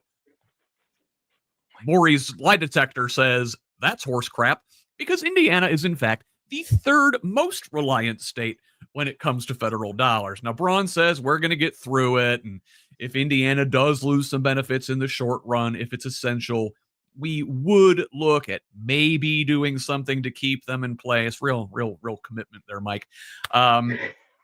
But according to this story from the Indiana Capital Chronicle, a short shutdown will likely have a minimal impact on the day-to-day lives of Hoosiers, with the exception of the 24,000 federal employees here in Indiana. Some of those will stop being paid or could even be laid off following threats from Trump. His hatchet man there, Project 2025's Russell Vogt, is threatening mass firings in the wake of this here shutdown. So I've got some choice quotes pulled from Hoosier lawmakers regarding this shutdown, and I'm gonna get your response from them now. Derrick, this was the gentleman you ran against last year. 4th District Congressman Jim Baird says, quote, Democrats blocked it. Democrats shutting down the government to spend your hard-earned tax dollars on benefits for illegal immigrants and radical programs that increase the debt by $1.5 trillion. Derrick, tee off. Fuck Jim Baird. Don't hold back. I'm not running against him this time, so you know what? Fuck him. Fuck him even if you are. Yeah, he's a piece of crap. Really is. And he is a horrible spokesperson for veterans. He has completely torpedoed so many veterans bills, including the frickin' I just had a brain fart. That was one of my major frickin' talking points. Damn it. Was it the PAC Act? Yes. He torpedoed that, and I mean, people never freaking heard of him doing that, because he's always like, I'm doing crap for veterans. No, you're not. And I don't know if you noticed, but I have some very strong feelings about that piece of shit. So yeah, I never saw that at all. I gathered. Fair enough. Charles, who's your congressperson? Shreve. Yeah, exactly. I was trying to find a way to frame it, but yeah, useful Shreve is about the way I would put the guy, because I mean, well, I'm glad we mentioned him because Jefferson Shreve, the thoughtful, solidaristic man that he is, in a post on Tuesday, said that he will not take a paycheck during the government shutdown, stating that he will donate that pay to the Johnson County Boys and Girls Club in Franklin. We should note that Mr. Shreve is worth something like $750 million. Charles, tee off. I'm sorry. What I was just waiting. This is my BS flag. Okay, I'm sorry. I mean, it's just absolutely, like, if I could throw penalties, it would be the BS flag all over the place, because that. I mean, okay, applaud the statement. Okay, fine, whatever. It's total bull, because he may say he's going to do it, but actions speak louder than words. And this guy has been absolutely absent everywhere. Period, bar none. I mean, he has no spine. He goes along with the party line, and he's not. If he did anything for Johnson County, I would be dumbfounded. Absolutely, any of us for that matter, because I mean, the guy has voted against everything that would have been beneficial for any of the 6th district. Period. End of story. So I'm sorry, don't buy it. Nice try, but no, sorry. And these plutocrat rich assholes like Shreve, like, oh, I'm gonna sacrifice my paycheck. Eat a dick, man. Like, he could single-handedly probably pay for every child who uses the Johnson County Boys and Girls Club to go to college. And still not misspeak. We get, I don't know, just empty. Yeah. He donates his whole $170,000 or whatever his paycheck is for however long the shutdown is. Whoop-de. Yeah, right. It's 174 a year, so he's given up what? It's pocket change for this guy. Yeah, it's peanuts. And again, is that going to affect his life in the slightest? Absolutely freaking not. But for those kids that go to the Boys and Girls Club or any of those programs that are absolutely vital for those in our communities, you know, a day lapse in funding of that program would be devastating. Absolutely devastating. And again, these folks are just so disconnected, because once they get in these offices, the only thing they care about is their next election, next donor thing. I mean, they absolutely. I'm sorry. On that side of the fence, that's all they care about. You know, I don't want to loop everyone into it, because there are actually good legislators out there. Unfortunately, we're just limited to having 2 in our state. So, or yeah, if they decide to redistrict or whatever that crap becomes. Well, let's highlight one of our good legislators here. So, Democratic Congressman Andre Carson from Indianapolis said in his social media on Tuesday, he posted a photo from the House floor, emphasizing that he and his Democratic colleagues were actually there at work, and his Republican colleagues had already taken off. They were not interested in averting the shutdown. Carson says, quote, "I think it's clear that Democrats simply won't rubber stamp a spending package that leaves Americans without health care. Anyone who has had a health scare knows that health insurance isn't optional. We absolutely need it for our survival. And if people can't afford to go to a doctor's visit, they essentially won't go. And that leads to problems that could worsen if gone untreated. And Blythe, if I may, like if we learned anything from COVID 5 years ago, it's that healthcare, public health isn't an individual problem. If your neighbor's sick, you're going to get sick. Yeah. If we depend on each other, we're a society. I don't know how to say it any simpler. Go, tee off. Well, okay. So Jim Baird saying that these radical programs are the problem. The only radical programs that are the problem are the programs in place to keep politicians wealthy. And I know I'm saying that as someone who's running for political office, but fuck that shit. Fucking Jefferson Shreve is a gaslighting asshole. I confronted him in June in person after a parade because he has consistently voted against the well-being of veterans, the elderly, including my parents who voted for him. He donated $7 million to his own congressional campaign. That motherfucker is going to be just fine. And I would love to see the receipts of him actually donating any money to the Boys and Girls Club in Johnson County. As a Johnson County fucking resident for the bulk of my life, I have seen what these Republicans and their policies have done to our environment and our community, because it forces them to rely on these 501c3s to exist, because we can't fucking fund social programs to take care of everybody and not just our politicians. That is what we have social welfare for, is politicians, millionaires, and billionaires. That is exactly what it is. Andre Carson is correct. I love him. Not supported by AIPAC. Bravo, sir. I mean, it is just... Yes, COVID. If we don't know by now in 2025 how detrimental healthcare and healthcare workers are to our existence as fucking humans, we are learning nothing. Absolutely. 100%. And,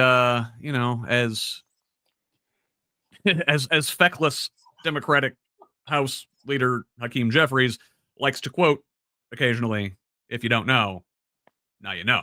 So let's bring this thing fully into Indiana, as we've talked about the shutdown and its effects here. Let's have a little, maybe not fun, but let's have a little speed run through some of the other headlines in the state and go around the corn. The top story in Indiana this weekend: former NFL quarterback Mark Sanchez was stabbed in downtown Indianapolis, and the immediate response from Mike Braun and other Republicans in Indiana was, "Oh my God, look at Indianapolis, and the crime is out of control, and oh, please get well, Mr. Sanchez. I've never known you to be anything other than a wonderful family man." Turns out Sanchez instigated a fight with a 69-year-old delivery man outside of a local establishment. The Sanchez is a large man. This is a former professional athlete. He's like 6'5", 200-something pounds of like swole. Gets in a fight with the 69-year-old delivery man. The delivery man attempts to use pepper spray on Sanchez to no avail, and only subdued the former quarterback by stabbing him. Sanchez was taken to the hospital in critical condition, where he was stabilized, and later placed under arrest by Indianapolis police for being the person who instigated the fight, and he faces 3 counts, including public intoxication, assault, and others. So I don't know, man. Derrick, you got thoughts on this one? I mean, like I just said, it's like, talk about stabbing a bitch for over tacos. I mean, it's yeah. I mean, tacos are important, but not that bad. The tacos are life, I will say. Other quick stories around the state this week. So from the Indiana Capital Chronicle, Mike Braun has denied clemency to death row inmate Roy Lee Ward, setting him up for execution on October 10th. We also learned, this is from WRTV Channel 6 in Indianapolis, that criminal charges are not filed in 30% of child abuse and neglect deaths, according to data from the DCS. Blythe, do you have a comment on that one?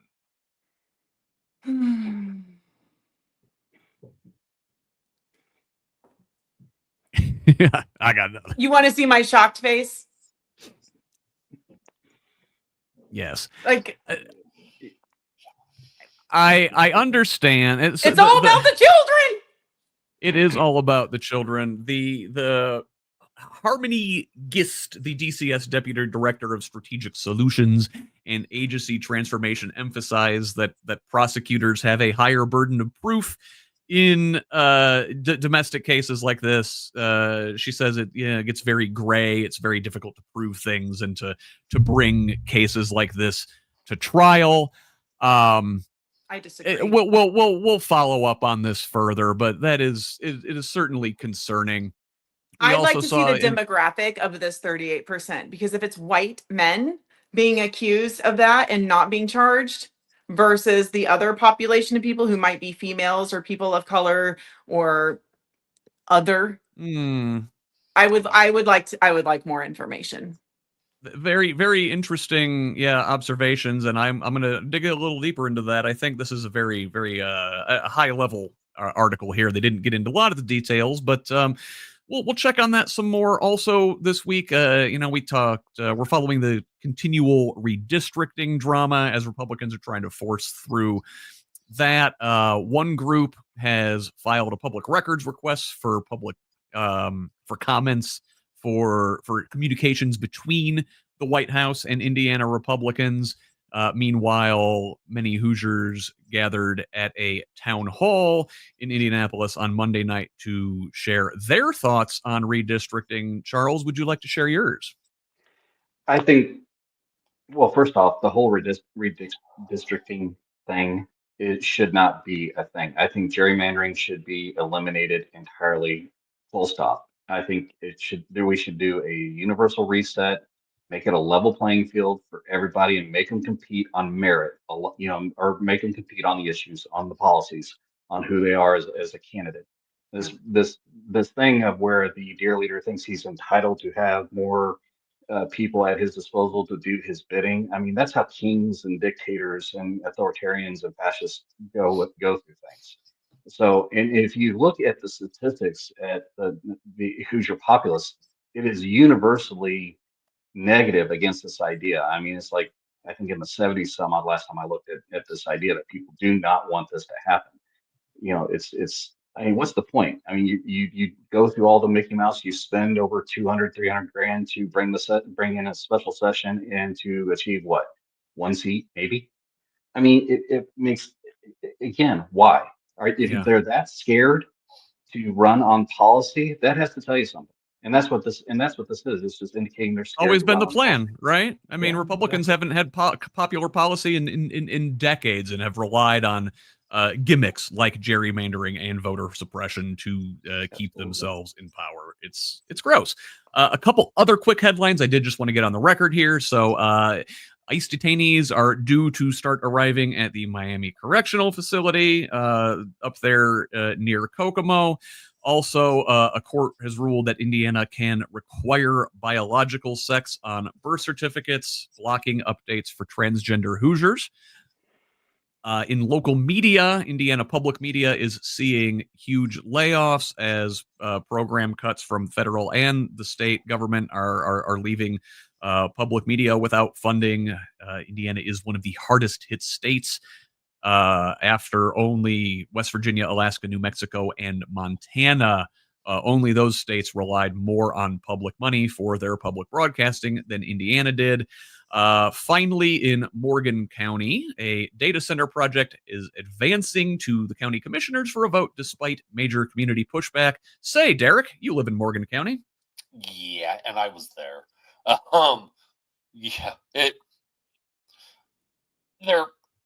it's money going to corporations, and screw those of us who have to pay the electric bill and the water. And, not like Morgan County doesn't already have horrible toxic plumes and PFAS chemicals in our water as it is. Might as well just add more crap to it. But hey, yay, data centers. 10 jobs. Listen, though, have we considered the potential positive effects from all of the pollution and the PFAS and all that stuff, that maybe we're going to develop an army of super mutants? Ooh. Can I sign up? I want like fries. Yeah. All right. So I want to move on and talk a little bit about some of the downstream effects from SB1. Now, we recall that was the major property tax bill passed by the state assembly this spring. So I've got a fun story here, again, from the Indiana Capital Chronicle. And all of you, just take a second and go subscribe to them if you're not already. The most indispensable news site in the state, hands down. Props to Nikki Kelly and her team of journalists over there. So, but this from them, credit rating agencies are flagging the property tax bill for creating uncertainty for local bonds. Now, this is S&P Global Ratings. They provide independent credit ratings and research. They warned that the new law enacted earlier this year creates uncertainty for local income tax-backed debt, according to a recent story in the very exciting-sounding industry publication, The Bond Buyer. Now, at this point, according to S&P Associate Director John Sauter, he said, at this point, we believe it's too soon to assess how these changes will influence our ratings, but a report co-authored by Sauter flags concerns with the new provisions of the wide-ranging bill, which limited local tax growth and has left some municipalities scrambling to continue providing government service. Now, I will ask, Blythe, because I think it's been a minute since I came to you, it seems what we've done with the federal government, slashing spending and programs and social services and Medicaid and things to the states. They put the onus on the states to take care of these things. Well, our state is further cutting and kicking putting the onus down on like county and municipal governments, but they also are limiting the county and municipal government's ability to do things like issue bonds or raise taxes to provide these services themselves. Well, is there any way to make that up? I mean, are people just screwed? We are screwed. And I want to say this, and I hope that every Hoosier in some capacity will hear this over the next year. The only way out of this mess is to vote them all out from the local level up. The local level in most counties in Indiana are run by Republicans and have been for decades, Johnson County included. They supported Mike Braun. They voted him in. They are in this together, regardless of how ignorant they were before SB1 came down the pipe. We have to get rid of them and hold them accountable. And the way we do that is to fucking vote them out. The lower people are on the ballot, the closer it is to home. We are being screwed left and right by Republicans. I don't think there's a way to get around. I mean, it is going to hurt more before it gets better. It will not get better with Republicans in control. Now, I'm not saying Democrats are free from blame of complacency or helping to get us here, but progressive, Bernie style Democrats are the only way out of this in a system that we are stuck with only two viable options for parties. We have to vote them out. We will. I do not foresee, I could be wrong. I would love for the Republicans to prove me wrong.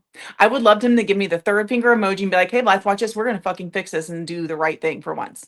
That'd be amazing. I don't see it happening. They will. They might bandage things to make it look a little better before next year. But most of these people on the local level are up for reelection next year. Get rid of them. Vote in people who are going to hold Governor Braun and all of his little Republican minions accountable, and get rid of them.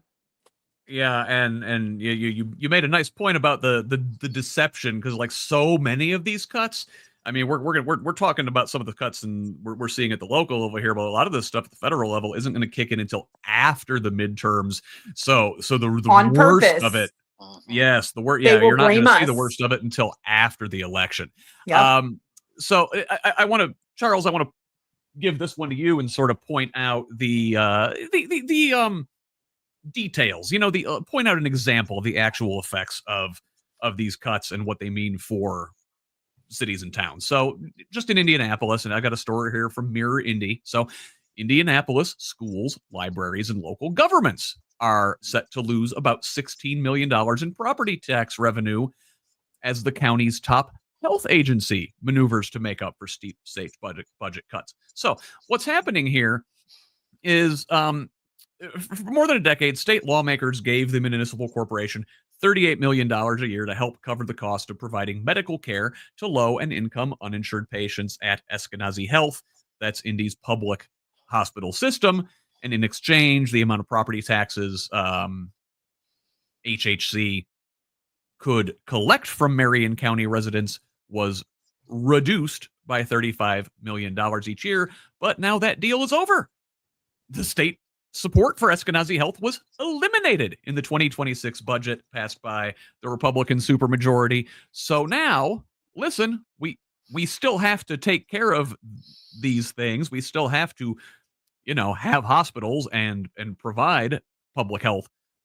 But without the money, the city has to rob Peter to pay Paul, and Peter in this case is schools, libraries, and local government entities, the townships inside of Indy there. Charles, thoughts? Yeah, I mean, you hit it pretty much right on the nose. I mean, unfortunately, the real effects of this at a local level is that, local public services are going, I mean, every city, county, town, municipality in Indiana is going to take a hit. Some are going to take bigger hits than others, but when you look at what that translates to, that's impact on local fire departments, township fire departments. We've seen that here in Hancock County. For the first time, they had to come to our county commissioners and say, hey, we're going to need extra funding because of these losses. That's the first time ever that they've had to do that. It can impact law enforcement. It can impact local municipal utilities in a certain fashion, because municipal utilities are going to have to supplement more to the civil city, and that creates other conundrums and problems with all the other things that they have to face, which that's a whole nother story in itself. But when it comes right down to it, basically they're just shifting the burden. They're playing a shell game, and unfortunately, yeah, it's great. You're going to save what, $300 on property taxes, but you're going to end up getting so much more taken away in local services and especially public libraries and those things. And healthcare is already, again, why we keep hitting healthcare as as they keep taking away funding from it is I don't know. It confuses me to no end, because it makes zero sense. If anything, we should be taking that funding and investing more in our healthcare services and our public education system. I mean, again, and I know this goes off on tangent with the voucher thing, but it's all the same thing. They're just anything they can do to make it harder on folks that are already struggling. That's what's going to happen, and it makes zero sense, because they don't look at these things as human rights. They don't look at these things as necessary for everybody to exist. And the investment in things like this upfront winds up saving money in the long run. We just keep kicking the can down the road, and every time we kick the can, some capitalist takes a cut, it seems like. And so yeah, I'm glad you mentioned education, because there are a couple education stories in the state that I wanted to talk about this week. So Indianapolis Public Schools on Friday opposed any plan to create a future all-charter school system in the district in a letter to the Indianapolis Local Education Alliance. If you recall, this ILEA was state-mandated group meant to sort of reform and merge and get the city's public schools and charter schools all working together. In this letter from the 7-member school board is a litany of requests from to the ILEA, signed by all 7 board members. It is the first public list of requests the board has made to the group. Now, the IPS board said in its statement it rejects the notion that a shift to an all-charter system is the solution for education in our community. Derrick, it seems to me that the folks in Indianapolis are finally growing a spine and pushing against this charterization of IPS schools. Yeah, it's about time. I mean, IPS has already lost plenty of high schools to the charter system. And I mean, I think they're down to 3 high schools now? Tech, Washington, and Howe, I believe, are the last 3. So yeah, I'm glad they're finally growing a spine. And we will keep an eye on this one for sure. Obviously, as the state's largest and most diverse school system, IPS is always going to come under threat from the Republicans at the State House. Another thing, coming under threat from Republicans at the State House are our school teachers' rights to have free speech in their time off. If you recall, after the Charlie Kirk assassination a couple weeks ago, there was much consternation from Braun and many Rokita, especially with threats to fire public school teachers who they said were glorifying political violence, when in fact all they were really doing was maybe quoting Charlie Kirk's actual words verbatim, or saying or pointing out the irony in somebody who fomented political violence being the victim of it, which by my count is not the same as supporting political violence. But I did want to point out, we saw from Chalkbeat, Indiana this week that 2 weeks after this, the full impact of Braun and Rokita's calls for firing or license revocation, they remain unclear, but no cases have been filed to revoke a teacher's license, and any school board meetings where teacher statements were in the spotlight have remained mostly tame. Blythe, it seems like, I guess that's a good thing. The initial fury over that incident is sort of petering out, and there won't be any long-term effects for our public school teachers. Or am I getting my hopes up? It's just part of their cycle. I mean, we as opposition, not necessarily liberals, because not everyone opposing this is liberal, we are shamed and mistreated and threatened anytime we have an opinion. And most of these teachers, what they said was not wrong. It was like, did we hear what Charlie was saying? Like, this is irony. This is his words haunting him, literally. And that type of fear going forward, especially for teachers, this isn't the first time Rokita's gone after teachers. And because he did it with teachers who were supporting the LGBTQ plus community with rainbow flags, like, it is constant. They are looking for any reason possible to have us be on the defense and be literally and figuratively attacked. So while it may have calmed down, like, the implications to these personal lives and professional lives of these teachers, the damage is done. Like, it's like the Monica Lewinsky effect. She was the one blamed for their consensual affair. Make it make sense. Like, so it's just, Yeah, she's still dealing with it. So these teachers, the damage is done. I know the woman from Ball State got, I believe, professor got her job back and is also maybe suing or was. I would need to fact check that.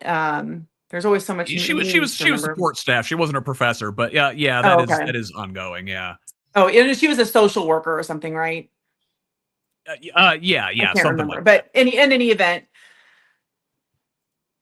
it's not over. Like the news might be over it, social media might be over it, but I would love to hear from these people who were on the receiving end of this if they are brave enough to speak out, like to tell their story. How is this affecting you still? Because I guarantee you it is. The teachers with the rainbow flags, it is still affecting them. It Yeah, happens in Rokita Center still has Grove. his. Mm-hmm. Yeah, Yeah. he is a terrorist. This is domestic terrorism. Why are we not calling it this? Todd Rokita does not care for Hoosiers. Todd Rokita is the villain. Todd Rokita needs to go. He is completely demolishing his oath to the law, demolishing his oath to our state and our constitution. He is a horrible human being.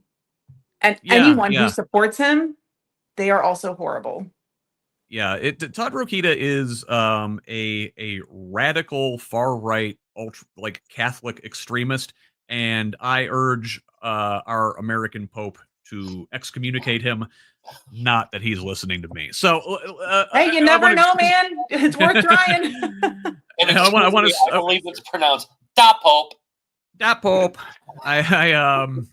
I want to stay on higher education and look at a couple things. Charles, you brought this up earlier, and I wanted to bring it back to you. So you mentioned this $35 million Purdue college prep program that the administration has canceled. So this from WFYI, Public Media in Indianapolis. Purdue University will abruptly end a statewide initiative to help more than 13,000 low-income Indiana students go to college after it was targeted in the Trump administration's campaign against diversity, equity, and inclusion. The administration canceled this nearly $35 million federal grant to Purdue for Gear Up. That's the name of the program. Sounds like a acronym. I'm not going to figure out what it is, but it was a federally funded program to boost college readiness and access, providing after-school mentoring and college prep programs in 10 districts across the state. It will shut down Tuesday. This grant was just awarded last year and was expected to run through 2031, according to a press release from Purdue's College of Education. It was the 6th largest federal grant in university history, the release said. So, Charles, what do you think here? What are your thoughts on this? Attack on Indiana higher education, an attack on students in from less privileged backgrounds getting a chance to attend one of the great public universities in our country, and I'm saying that as an IU grad. That had to hurt. Yeah, I was about to say that you may have to take a little time to recover from that one. Whoa, what? Don't Don't get me started on Ohio State, though. All right. We're gonna leave that one aside. So this one hits kind of close to me because I in my professional life I'm working towards we have a dwindling workforce in water and wastewater, and one of these things that we're trying to do is establish pipelines for kids to pursue these avenues that are out there. And this Purdue program would have, it helps people along those ways that wouldn't have had access to these opportunities previously, just due to circumstance beyond their control. I mean, a lot of these kids that are in these programs are absolutely fabulous minds. I mean, they have some of the greatest ideas. They come up with, I mean, just things that and I hate to put myself in this bracket, the older generation now, I guess, that we're not thinking it. They're thinking outside the box. They're coming up with I mean, just fabulous stuff. And yet now this opportunity has been yanked out of their, yanked away from them for no reason, period, other than it hurts somebody's feelings. And and this demonization of the idea of diversity, equity, inclusion.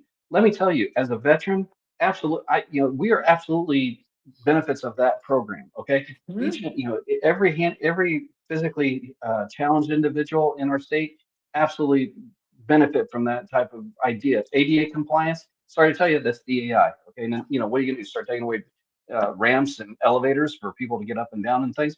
And that's exactly what they did in education. They took away an elevator or a ramp for these folks to contribute positively in our future.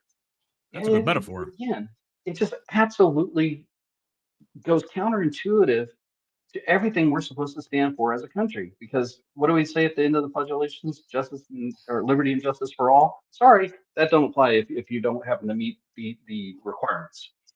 So, and no, you're 100%, and it's like we talked about earlier.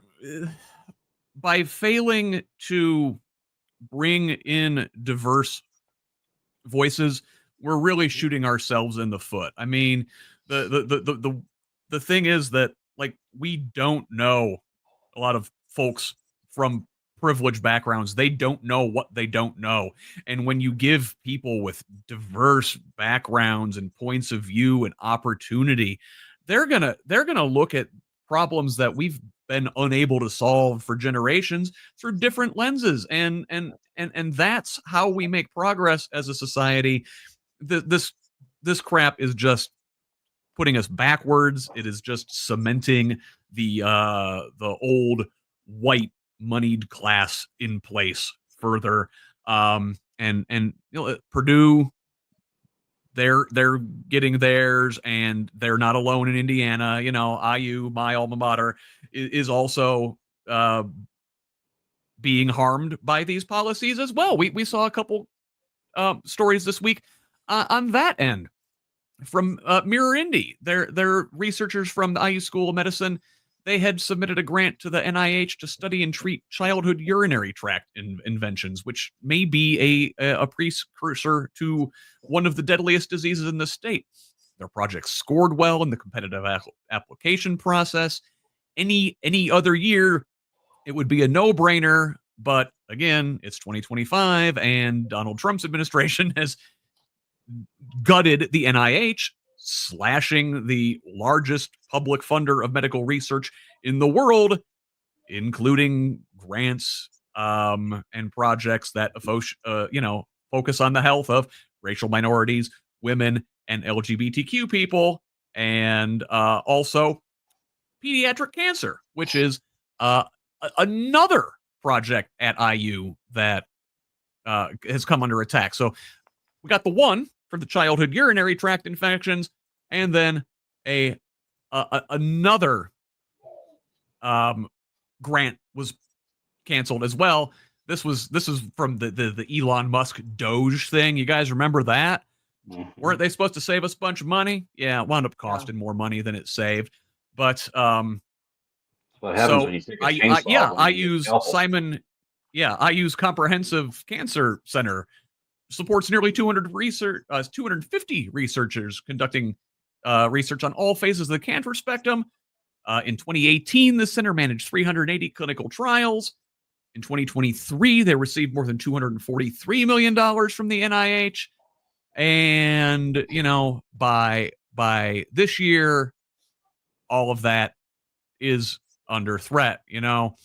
For medical researchers at IU, Purdue, and Notre Dame, this dismantling at the NIH has meant an abrupt loss of total between the three institutions of over $24.5 million. So, you know, you guys like being sick? Big fan of that. Childhood cancer, huh? Everybody loves childhood cancer. Of all the things you'd think we could agree need research, that we could. Childhood cancer. My God, man. Eric, no child should have to suffer on that. It should no one should have to suffer that period, but especially children. Yeah, they are our future, and if we don't invest in our future, what are we doing? I'm just make it make sense. The last thing I have in Indiana this week, we did see, and we touted it last week a little bit, a major forensic audit of the Indiana Economic Development Corporation, highlighting their lackluster oversight and questionable spending. Now, this audit, we got this released Thursday after a legal review, as part of an ongoing effort by Governor Braun to reform the IEDC, or as he says, reform it. Now, again, this is a public-private company, has started under the Mitch Daniels governorship here in Indiana, and has essentially existed as just a big sloppy slush fund for well-connected donors to fatten their own wallets. So the final 127-page report reviewed practices of the past and provides recommendation for future actions. One thing it does not do is suggest there was anything illegal going on. Corruption? Sure. Skirting the rules? Yeah, maybe. Being shady, not transparent, okay. But nothing illegal. So, in addition to the IEDC and its foundation, the audit also focused on Elevate Ventures, who we've talked about before, the Applied Research Institute, and the LEAP District in Boone County. The review ran from January 1st of 22 to December 31st, 2024. Okay, that's a 3-year period. Now, again, IEDC has been around since 2005. Well, just over the 3-year period from 2022 through 2024,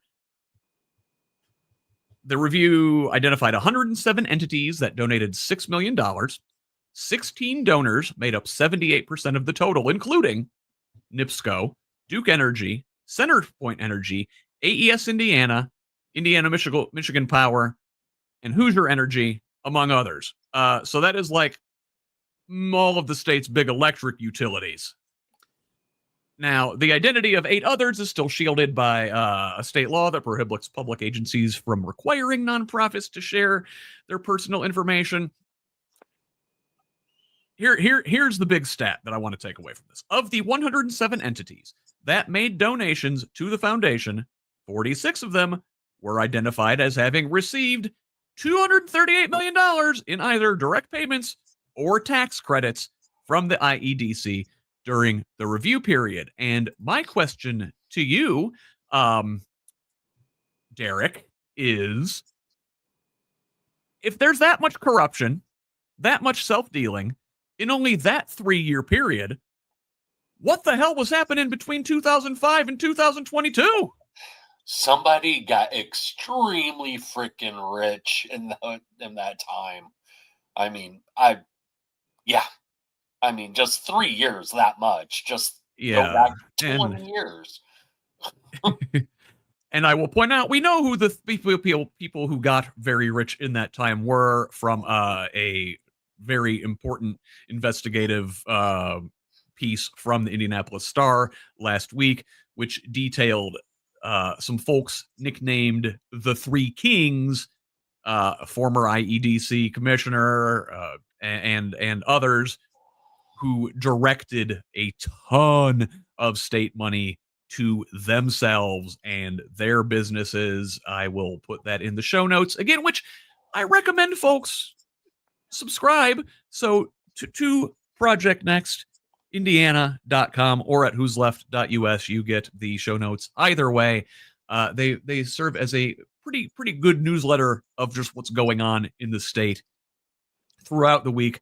Regardless, last one here, we finally got a log of all the state travel expenses by statewide officials this week, showing one Diego Morales as the top statewide official in travel spending once again. Now, the state officials logged roughly $97,000 in state expenses for trips across the state and the country, according to new reports filed Wednesday.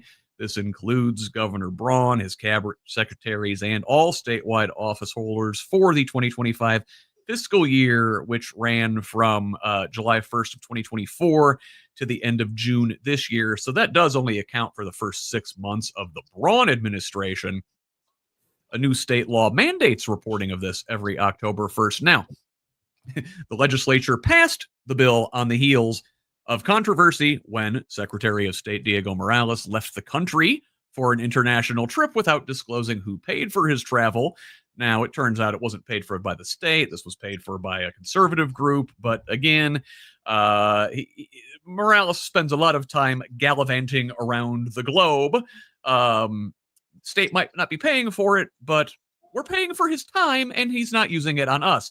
Say, Blythe Potter, you're running for this man's seat. Do you have comments? Oh, I have so many comments. Oh my God. Well, this is my shocked face. Diego Morales is so fucking corrupt. Again, our entire regime is corrupt. And this goes back to, I will say it a million times, probably until the day I die.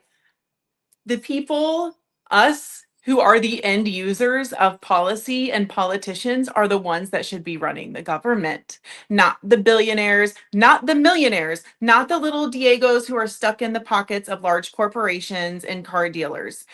The people who are the end users need to be the ones in charge because we know how this is affecting our communities. We see it all the fucking time, from dishwashers and cars to computers and phones and politics. The end users are never paid attention to when this is being done. When we are constructing policy and legislation and making decisions like traveling the fucking world or hiring our brother-in-law, the end users are not in mind.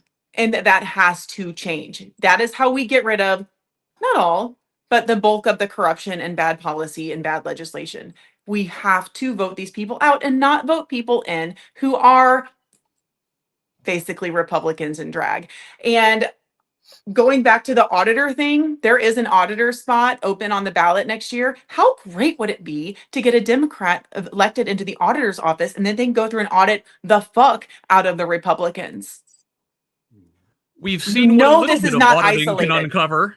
Yeah, Huh? and that is Republican on Republican auditing. Imagine if you could get a real aggressive Democratic Wouldn't that be auditor amazing in there. to have a Democrat alongside me on the ticket next year to go on that's their platform? Let's figure the real corruption out. Indeed. All right. So, it's already 12:45 now. I only had you guys scheduled till 1. I know if you've got to run, I understand, but I did bring a panel of all veterans here to talk about our one big thing this week, which was the declaration of war on a large chunk of the American people by our president and the Secretary of Vodka, Pete Hegseth. So this from the Associated Press, where I will begin. So President Donald Trump on Tuesday proposed using American cities as training grounds for the armed forces and spoke of needing U.S. military might to combat what he called the invasion from within. Addressing an audience of military brass abruptly summoned to Virginia, and mind you, this is a highly unusual thing to bring all of the country's top generals and admirals from all over the globe to sit in the same room as the president of the United States. I mean, boy, good thing there wasn't a bomb dropped on this thing. My God. But during this meeting, Trump outlined a muscular and at times norm-shattering view of the military's role in domestic affairs. He was joined by Drinky Pete, who declared an end to the woke culture and announced new directives for troops that include gender-neutral or, quote, male-level standards for physical fitness. The dual messages underscored the Trump administration's effort not only to reshape contemporary Pentagon culture, but to enlist military resources for the president's priorities and for decidedly domestic purposes, including quelling unrest and violent crime. Trump said, quote, "We should use some of these dangerous cities as training grounds for our military. We're under invasion from within, no different than a foreign enemy, but more difficult in many ways because they don't wear uniforms. The enemy within, hey, that's us." It's the enemy from within is Donald Trump. Yeah, after calling all these leaders and advisors from the world to the Marine Corps base in Quantico, Hegseth focused on, culture war talking points that painted a picture of a military hamstrung by woke policies. And he said leaders should do the honorable thing and resign if they don't like his new approach. So I guess I want to open things up there and ask you, Derrick, should they? Or should military leaders stay in place to maybe push back on these policies? It is their sworn duty to push back on these policies. I mean, for Hegseth to say that and Captain Bonespurs to talk about it, I mean, hell, they were talking about fat generals in the Pentagon. Look at our commander in fucking chief. The fattest general of them all. Like, Jesus. I mean, I'm not skinny by any freaking means, but good God, I'm not running the military.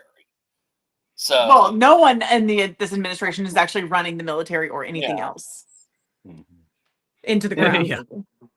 And then to that point, I mean, when you talk about weight standards and all that stuff, I mean, there are certain jobs. I mean, there are certain, like, okay, full disclosure, I was an MS, which is a mess management specialist in the Navy. Okay, I was a cook.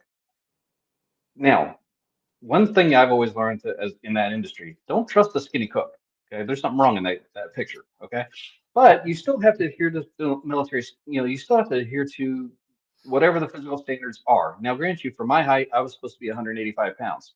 Did I ever hit that mark? I'm going to tell you, the last time I saw 180 was south of boot camp. Okay, this is not going to happen. But the flip side of that is we still could do our jobs, which is all that matters. As long as you can do your job and do it well, carry on smartly. Okay. Now, I mean, there are reasonable limits, obviously, to that. But I mean, this idea that there's dual standards for, this person or that person or whatever, that doesn't exist. That's all bull crap. I'm sorry. But there are there are bad standards in the military. And what this and to your point, Charles, I mean, I was skinnier than I am now in the military, and I was always overweight. I always had to be taped. I was always not hitting those marks. My minimum weight at 5'10" was 119 pounds. Can you imagine me 70 pounds lighter? No, I'm sorry. So, that's math. And while push-ups and sit-ups in the run might have had different standards, we have the same standards on the battlefield. Exactly. And to say that a few extra push-ups would make me a better female soldier or a little bit faster run or a few more sit-ups is fucking garbage. I'm glad you guys are sort of talking about the physical standards here thing, because Hegseth focused on that and made a big deal out of it, and he likes to show off the poor form on his own pull-ups. Not that I can't talk. I can't do one at this point, I don't think. But still, that's not the kind of war we fight anymore. It's 2025, man. We are not running across the field carrying a bayonet and engaging in hand-to-hand combat. I don't know how fit you have to be to fly a drone. I mean, that kind of combat will happen in our backyards, in our streets. That is more likely to happen on American soil than anywhere else around the world. I'm glad you brought that up, and thank you, because I wanted to bring up this enemy within thing, all right? Because I don't mean to be trite, like it's not just a rhetorical technique by Trump. It is like there are documents behind this, okay? And this went under the radar again because here we are in the middle of this like fire hose of bullshit. That big stuff goes unnoticed because there's so much going on. Well, we got this last week. It is a national security presidential memorandum, and NSPM 7. It's called by administration insiders, and Ken Klippenstein over on Substack has a very good detailed explanation of this thing. This is not just like an executive order, okay? This is more comprehensive. This actually is an all of government effort to describe, well, he says to dismantle left-wing terrorism, but let's look at what they call left-wing terrorism. Okay, so here in NPSM 7, Countering Domestic Terrorism and Organized Political Violence, Trump directs the Justice Department, the FBI, and other national security agencies and departments, and local police forces too, mind you, to fight his version of political violence in America, retooling a network of joint terrorism task forces to focus on leftist political violence in America.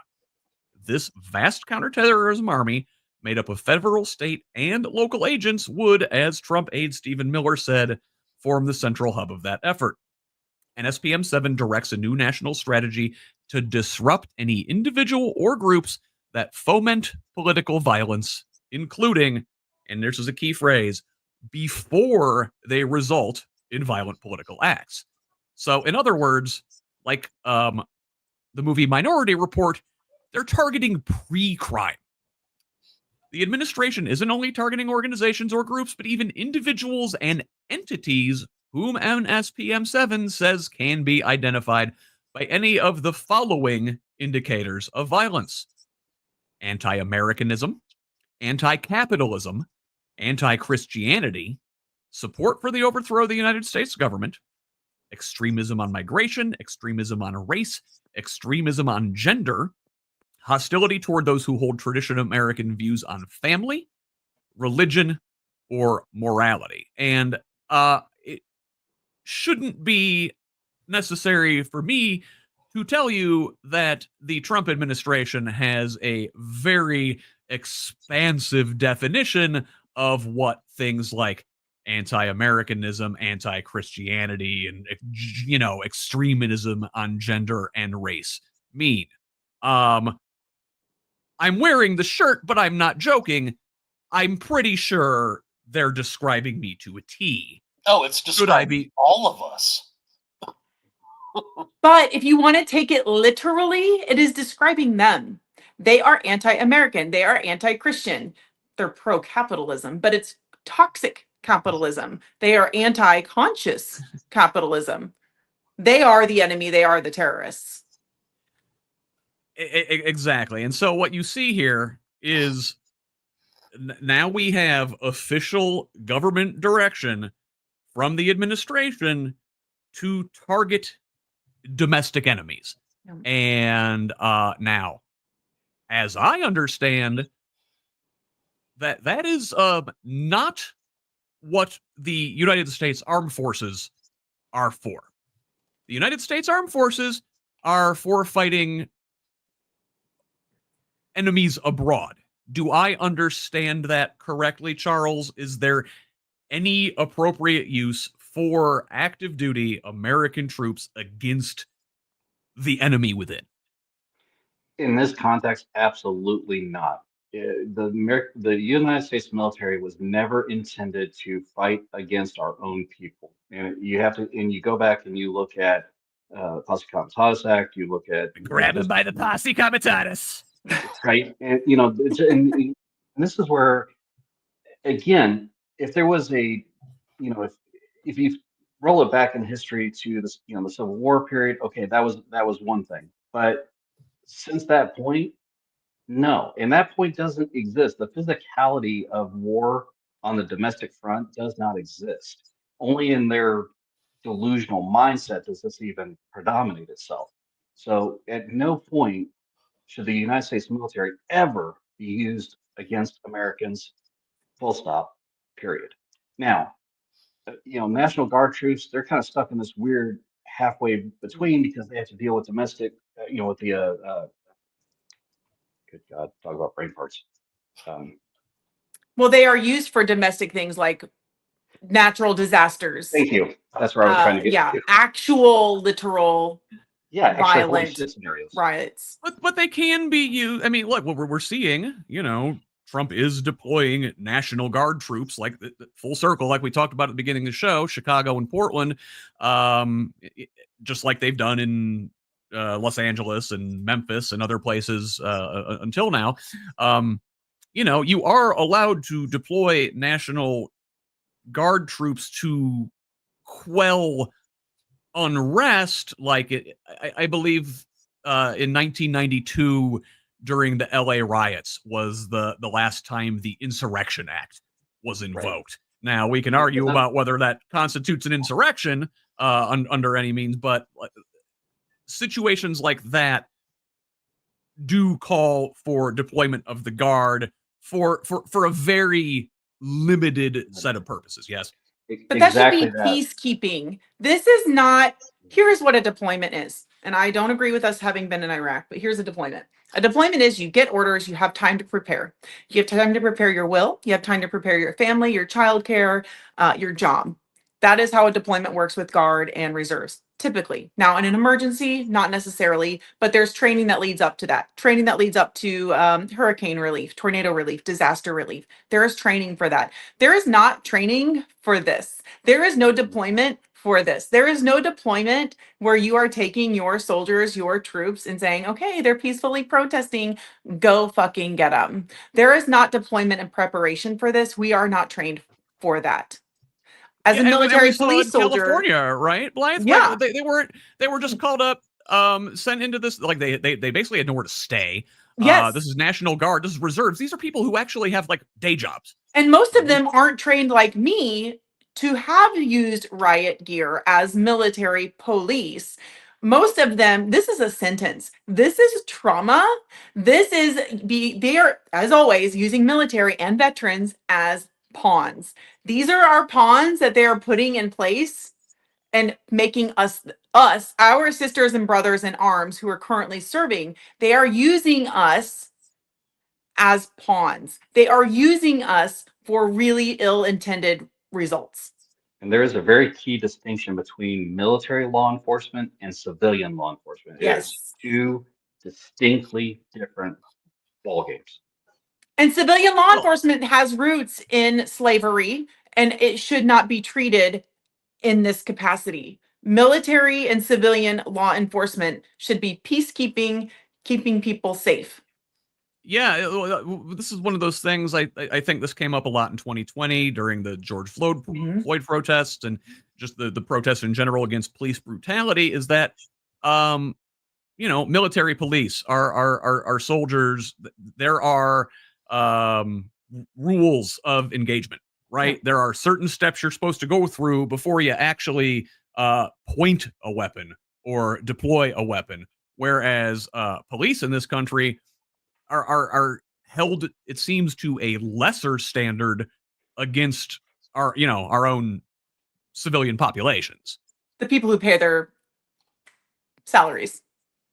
So this is, that's problematic in its own right. So, but I guess in a way I'm heartened. I saw this one. This is from Military Times. So according to this article, 4 in 5 U.S. troops surveyed understand their duty to disobey illegal orders. So as you recall, on August 11th, Trump announced he was going to send the National Guard to D.C., to fight crime, edging U.S. troops closer to the kind of military-civilian confrontations that, cross ethical and legal lines is an understatement to say the least. So apparently this is affecting troop morale. This is the moral injuries of this operation, I think, will be enduring, said one National Guard member who had deployed to quell the unrest in Los Angeles. Like Blythe said, it's trauma, right? Troops who are ordered to do something illegal are in a bind, so much so that some argue that the troops themselves are harmed when given such orders. You guys are not trained in legal nuance. You are conditioned to obey. And yet, if you obey a, quote, manifestly unlawful order, you can be prosecuted. And some analysts fear that, U.S. troops are ill-equipped to recognize that threshold. However, like we said, you're compelled to disobey, right? Each and every one of you, as a member of the armed services, take an oath to uphold the Constitution. Under Article 92 of the Uniform Code of Military Justice, service members must obey lawful orders and disobey unlawful orders. And this poll conducted by Military Times, from middle of June to the end of July this year, does show that service members understand these rules. Of the 818 active duty troops they surveyed, just 9% stated they would obey any order. Another 9% didn't know, and 2% had no comment. So that is about 4 in 5 understand the duty to disobey illegal orders. Now, I guess what I want to focus on from that article is, are troops all versed in what is and what is not an illegal order? No, we aren't trained. We are not trained on how to respond to an illegal order. That is one thing we aren't trained to do. And I think that's why the veteran movement right now involved in this opposition is so important. Probably the scariest thing I've witnessed with this regime is the generals being called in that meeting. My job was to keep a general alive, the highest ranking officer in Iraq. And these people who are stuck as National Guard and active duty and reservists, I can't imagine what they're going through. How do you say no? As a rape victim and survivor, how do you say no when you're being attacked like that? Most of us freeze. And how are we to assume they aren't going to freeze when given these orders? What do you do? The risk of going against your warrior ethos and dedication to duty and willingness to make a personal sacrifice in your country. Do we just end up in Leavenworth and take it? Like, what do we do? Yeah, go ahead, Derrick. There's got to be a lot of peer pressure. I know very, very personally about what contradicting an order can do for you. I was a corporal in the Marine Corps and got busted down to a private because I refused an order. It was a perfectly lawful order, but my conscience happened to grow at that moment. Horrible thing during a peacekeeping mission when your conscience grows because you don't want to pull a trigger at someone who's holding a child. So I got busted down, was able to make it back to Lance Corporal before, I got injured while over in Kosovo. And yeah, it's to understand at 18, 19, 20 years old, what is lawful or non-lawful is extremely difficult for these kids to go through. They, like Blythe said, we were not trained on the difference between lawful and unlawful. We were trained, especially like my MOS, which was infantry assaultment, or what we called super grunts, because we fired every weapon platform in we called you bullet sponges. Well, yeah, exactly. But but we got to fire every weapon platform in the Marine Corps. And we're only taught for one thing: put rounds down range effectively. One shot, one kill is the Marine Corps ethos. It's not, political theory is not part of the ethos. I mean, yeah, there is no such thing as a dumb Marine. We have an actual reading list from the Commandant that we have to read all the time.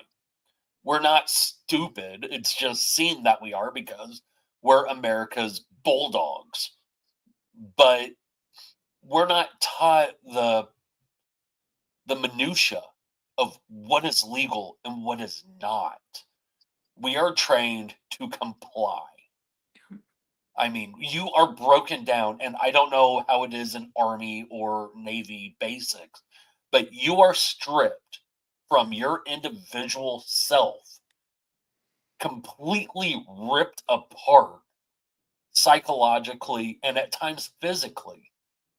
And you are rebuilt as one unit. There is no I. It is this recruit. So you are completely, your humanity and your individuality are stripped away from you. That is the toughest part for non-veterans to understand, is the fact that, yeah, it may be in our ethos to disobey lawful or unlawful orders, but how the hell are you going to do that when you're not an individual anymore?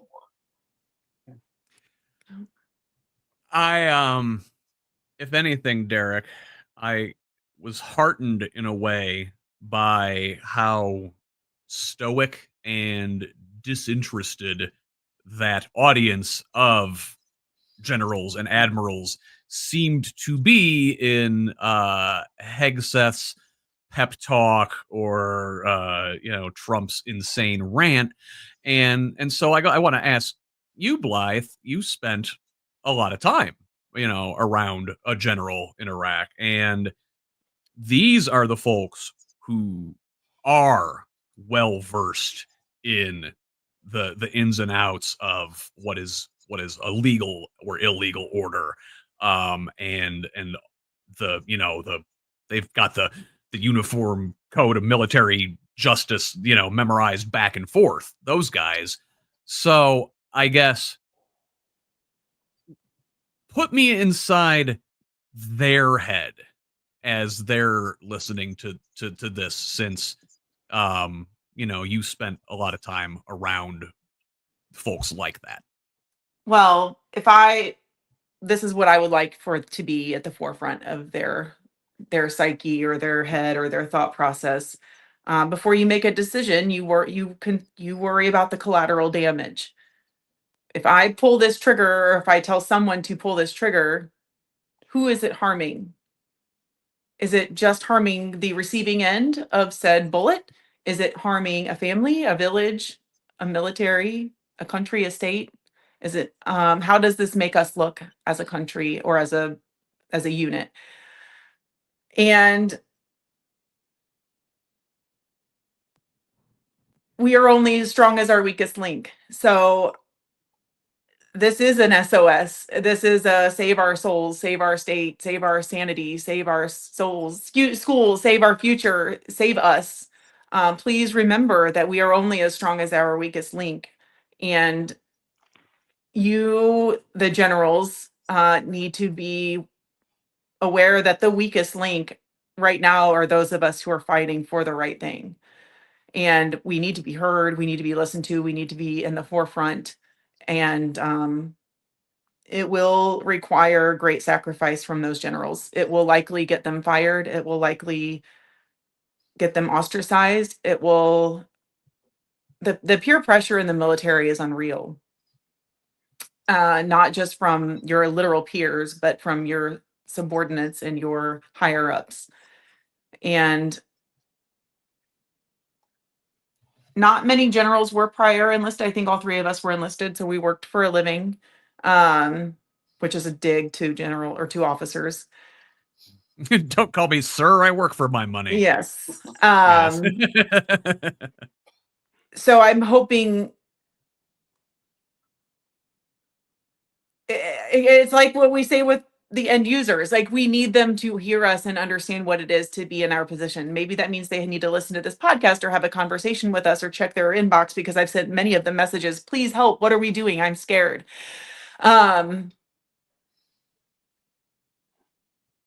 We have one opportunity to get us out of this mess. And I think right now it's going to rely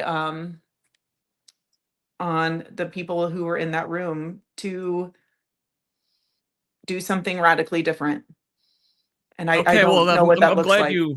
I'm glad you walked me there, because that's kind of the last thing I wanted to ask today. Now it is very, very uncomfortable to even broach this topic, but given that the president of the United States and his cabinet are essentially, I don't know, a group of illegal orders in a trench coat.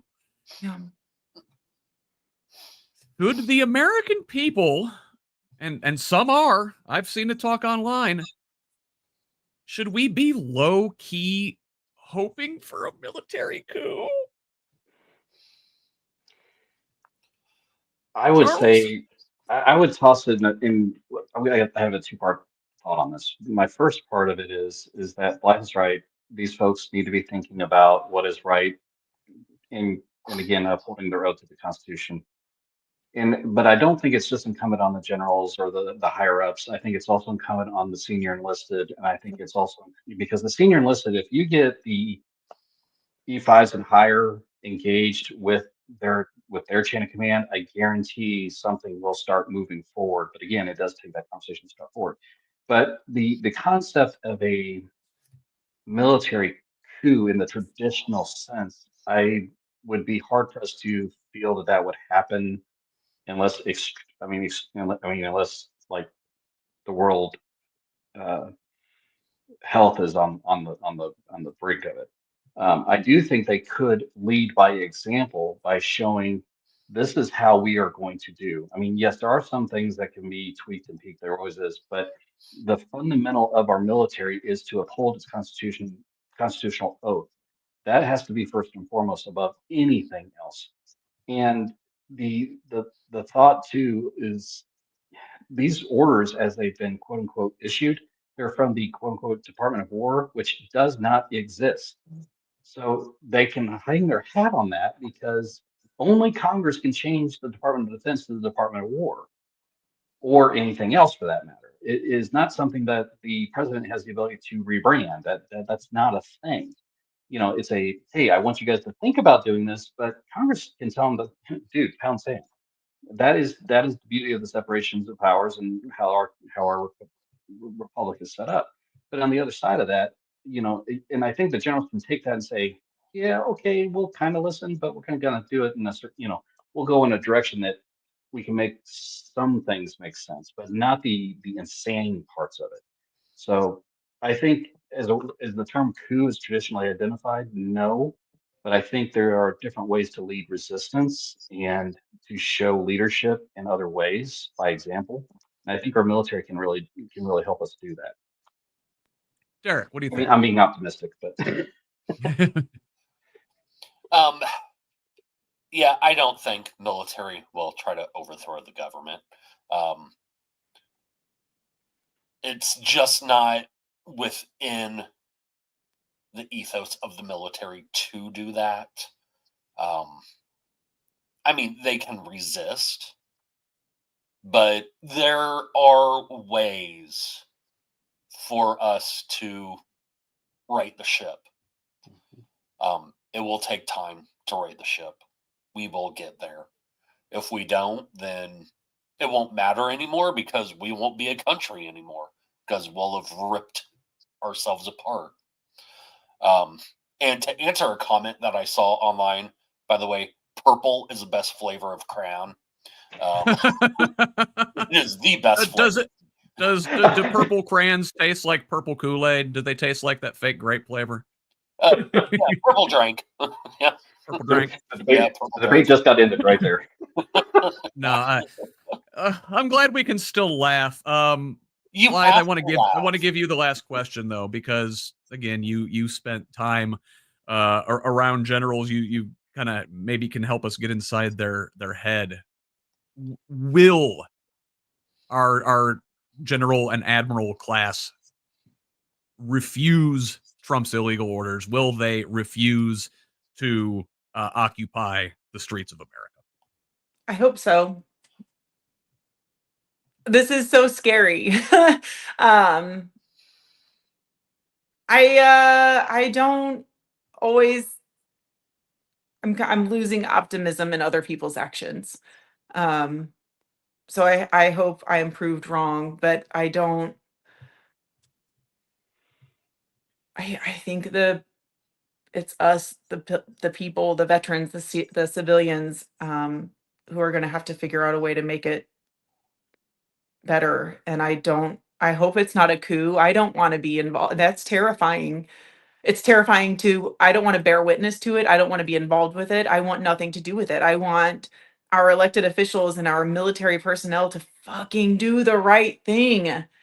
Finally, to do the right thing. And I don't know if that's in anyone's wheelhouse, but I hope I'm wrong. I don't know. I don't know. I mean, this was in Yeah. 2005 and I was just a bodyguard, right? I wasn't in on these conversations. I Yeah. will plead for help from anybody who has the power to do something. So I hope they do. I just want them to do the right thing and to be transparent about it and talk to us about it. And that's hard for people who are in the service right now to do. They can't use their voices like we can. Yeah. But it's our duty to speak for them if we can. No, I I mean, maybe who we is that? redefine coup, right? Like maybe we redefine what a coup is, because right now I feel like we're redefining what a civil war is. We are at war.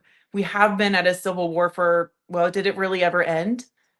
We have one side versus the other. We are constantly being pitted against each other when it's really the wealthy versus the poor. So perhaps this is where we start acknowledging that and end that war. Great words from all of you. Blythe, I can see, that you're emotional and it just means a lot. And just, I can see how much you care, and all of you just, I can see how much your service means to you, how much it shaped you, and how seriously you take that oath. And listen, the United States Armed Services have been involved in a lot of I don't know, fuckery over the Yeah. last our entire history, especially since maybe since 1900 or right around there, since we really became an empire. It is, but just like conservatives like to use the phrase love the sinner, hate the sin. You can hate the mission and love the soldiers. And I love all of you guys, and I appreciate your service, and I just can't thank you enough for really embodying the best of what we're supposed to be as a country. Let's go ahead and close this out for today. Where can the folks connect with you online, learn more about you? I know, Blythe, you're running for office, so you got a campaign website, I'm sure. Let us start with you. Where can the good folks learn more about you? Quickly, I want to say that this isn't unique for Americans or veterans or military personnel. This is home. We are Palestine, we are Canada, we are Argentina, we are Venezuela, we are every other civilian in the world. This is home, and this is why it's important. This is where I was born. This is where I've lived my whole life. This is our home. And I care about our home being safe. Okay. I know other people watching this know what that means. So BlythePotter.com is my campaign website. I'm also the chapter lead for Hoosier Bitches Get Stuff Done. Please check that out, HoosierBitchesGetStuffDone.org. I'm at Blythe Potter IN on all the social media channels. And I am running for Secretary of State to save our state. All right, thanks, Blythe. Charles, how about you? Can the good folks get a hold of you online? Yeah, if you go to Hancock Dems, that's our county website, HancockInDems.com. That has my bio and my contact information. I do want to throw out there that we do have a monthly speaker series that we talk about all these things more in depth too, to add into some of these great topics we've covered today. So you can reach out to me there. So yeah. Thanks, Charles. Finally, Derrick, close us out. Hold Them Accountable is name of my podcast. That's on YouTube, on everywhere except for Facebook. Facebook, it's the People's Fourth. But hold them accountable at all the socials. I take the news, put a satirical spin to it, because if you haven't noticed, I'm a bit of a smartass, and I love being here with you. Same. And I listen, if we can't have a little laugh through all of this, we will inevitably all go crazy. And it's important to just breathe a little bit, get ourselves into spaces where we can have these hard conversations. And I want to thank the three of you for being here and having this one with me. And thanks for all those folks out there watching on YouTube and Facebook and Substack Live. We gave that a try today. So join us next week. Again, please be sure to subscribe to Project Next if you like having important, meaningful conversations like these. Follow us on Project Next Movement on most of the socials, Project Next Media on TikTok. The website is projectnextindiana.com. Mine is HoosLeft.us. That is also my handle on many of the social media sites. Until next time, thank you for joining me here on Who's Left This Week. I'm Scott Aaron Rogers. Love each other, Indiana.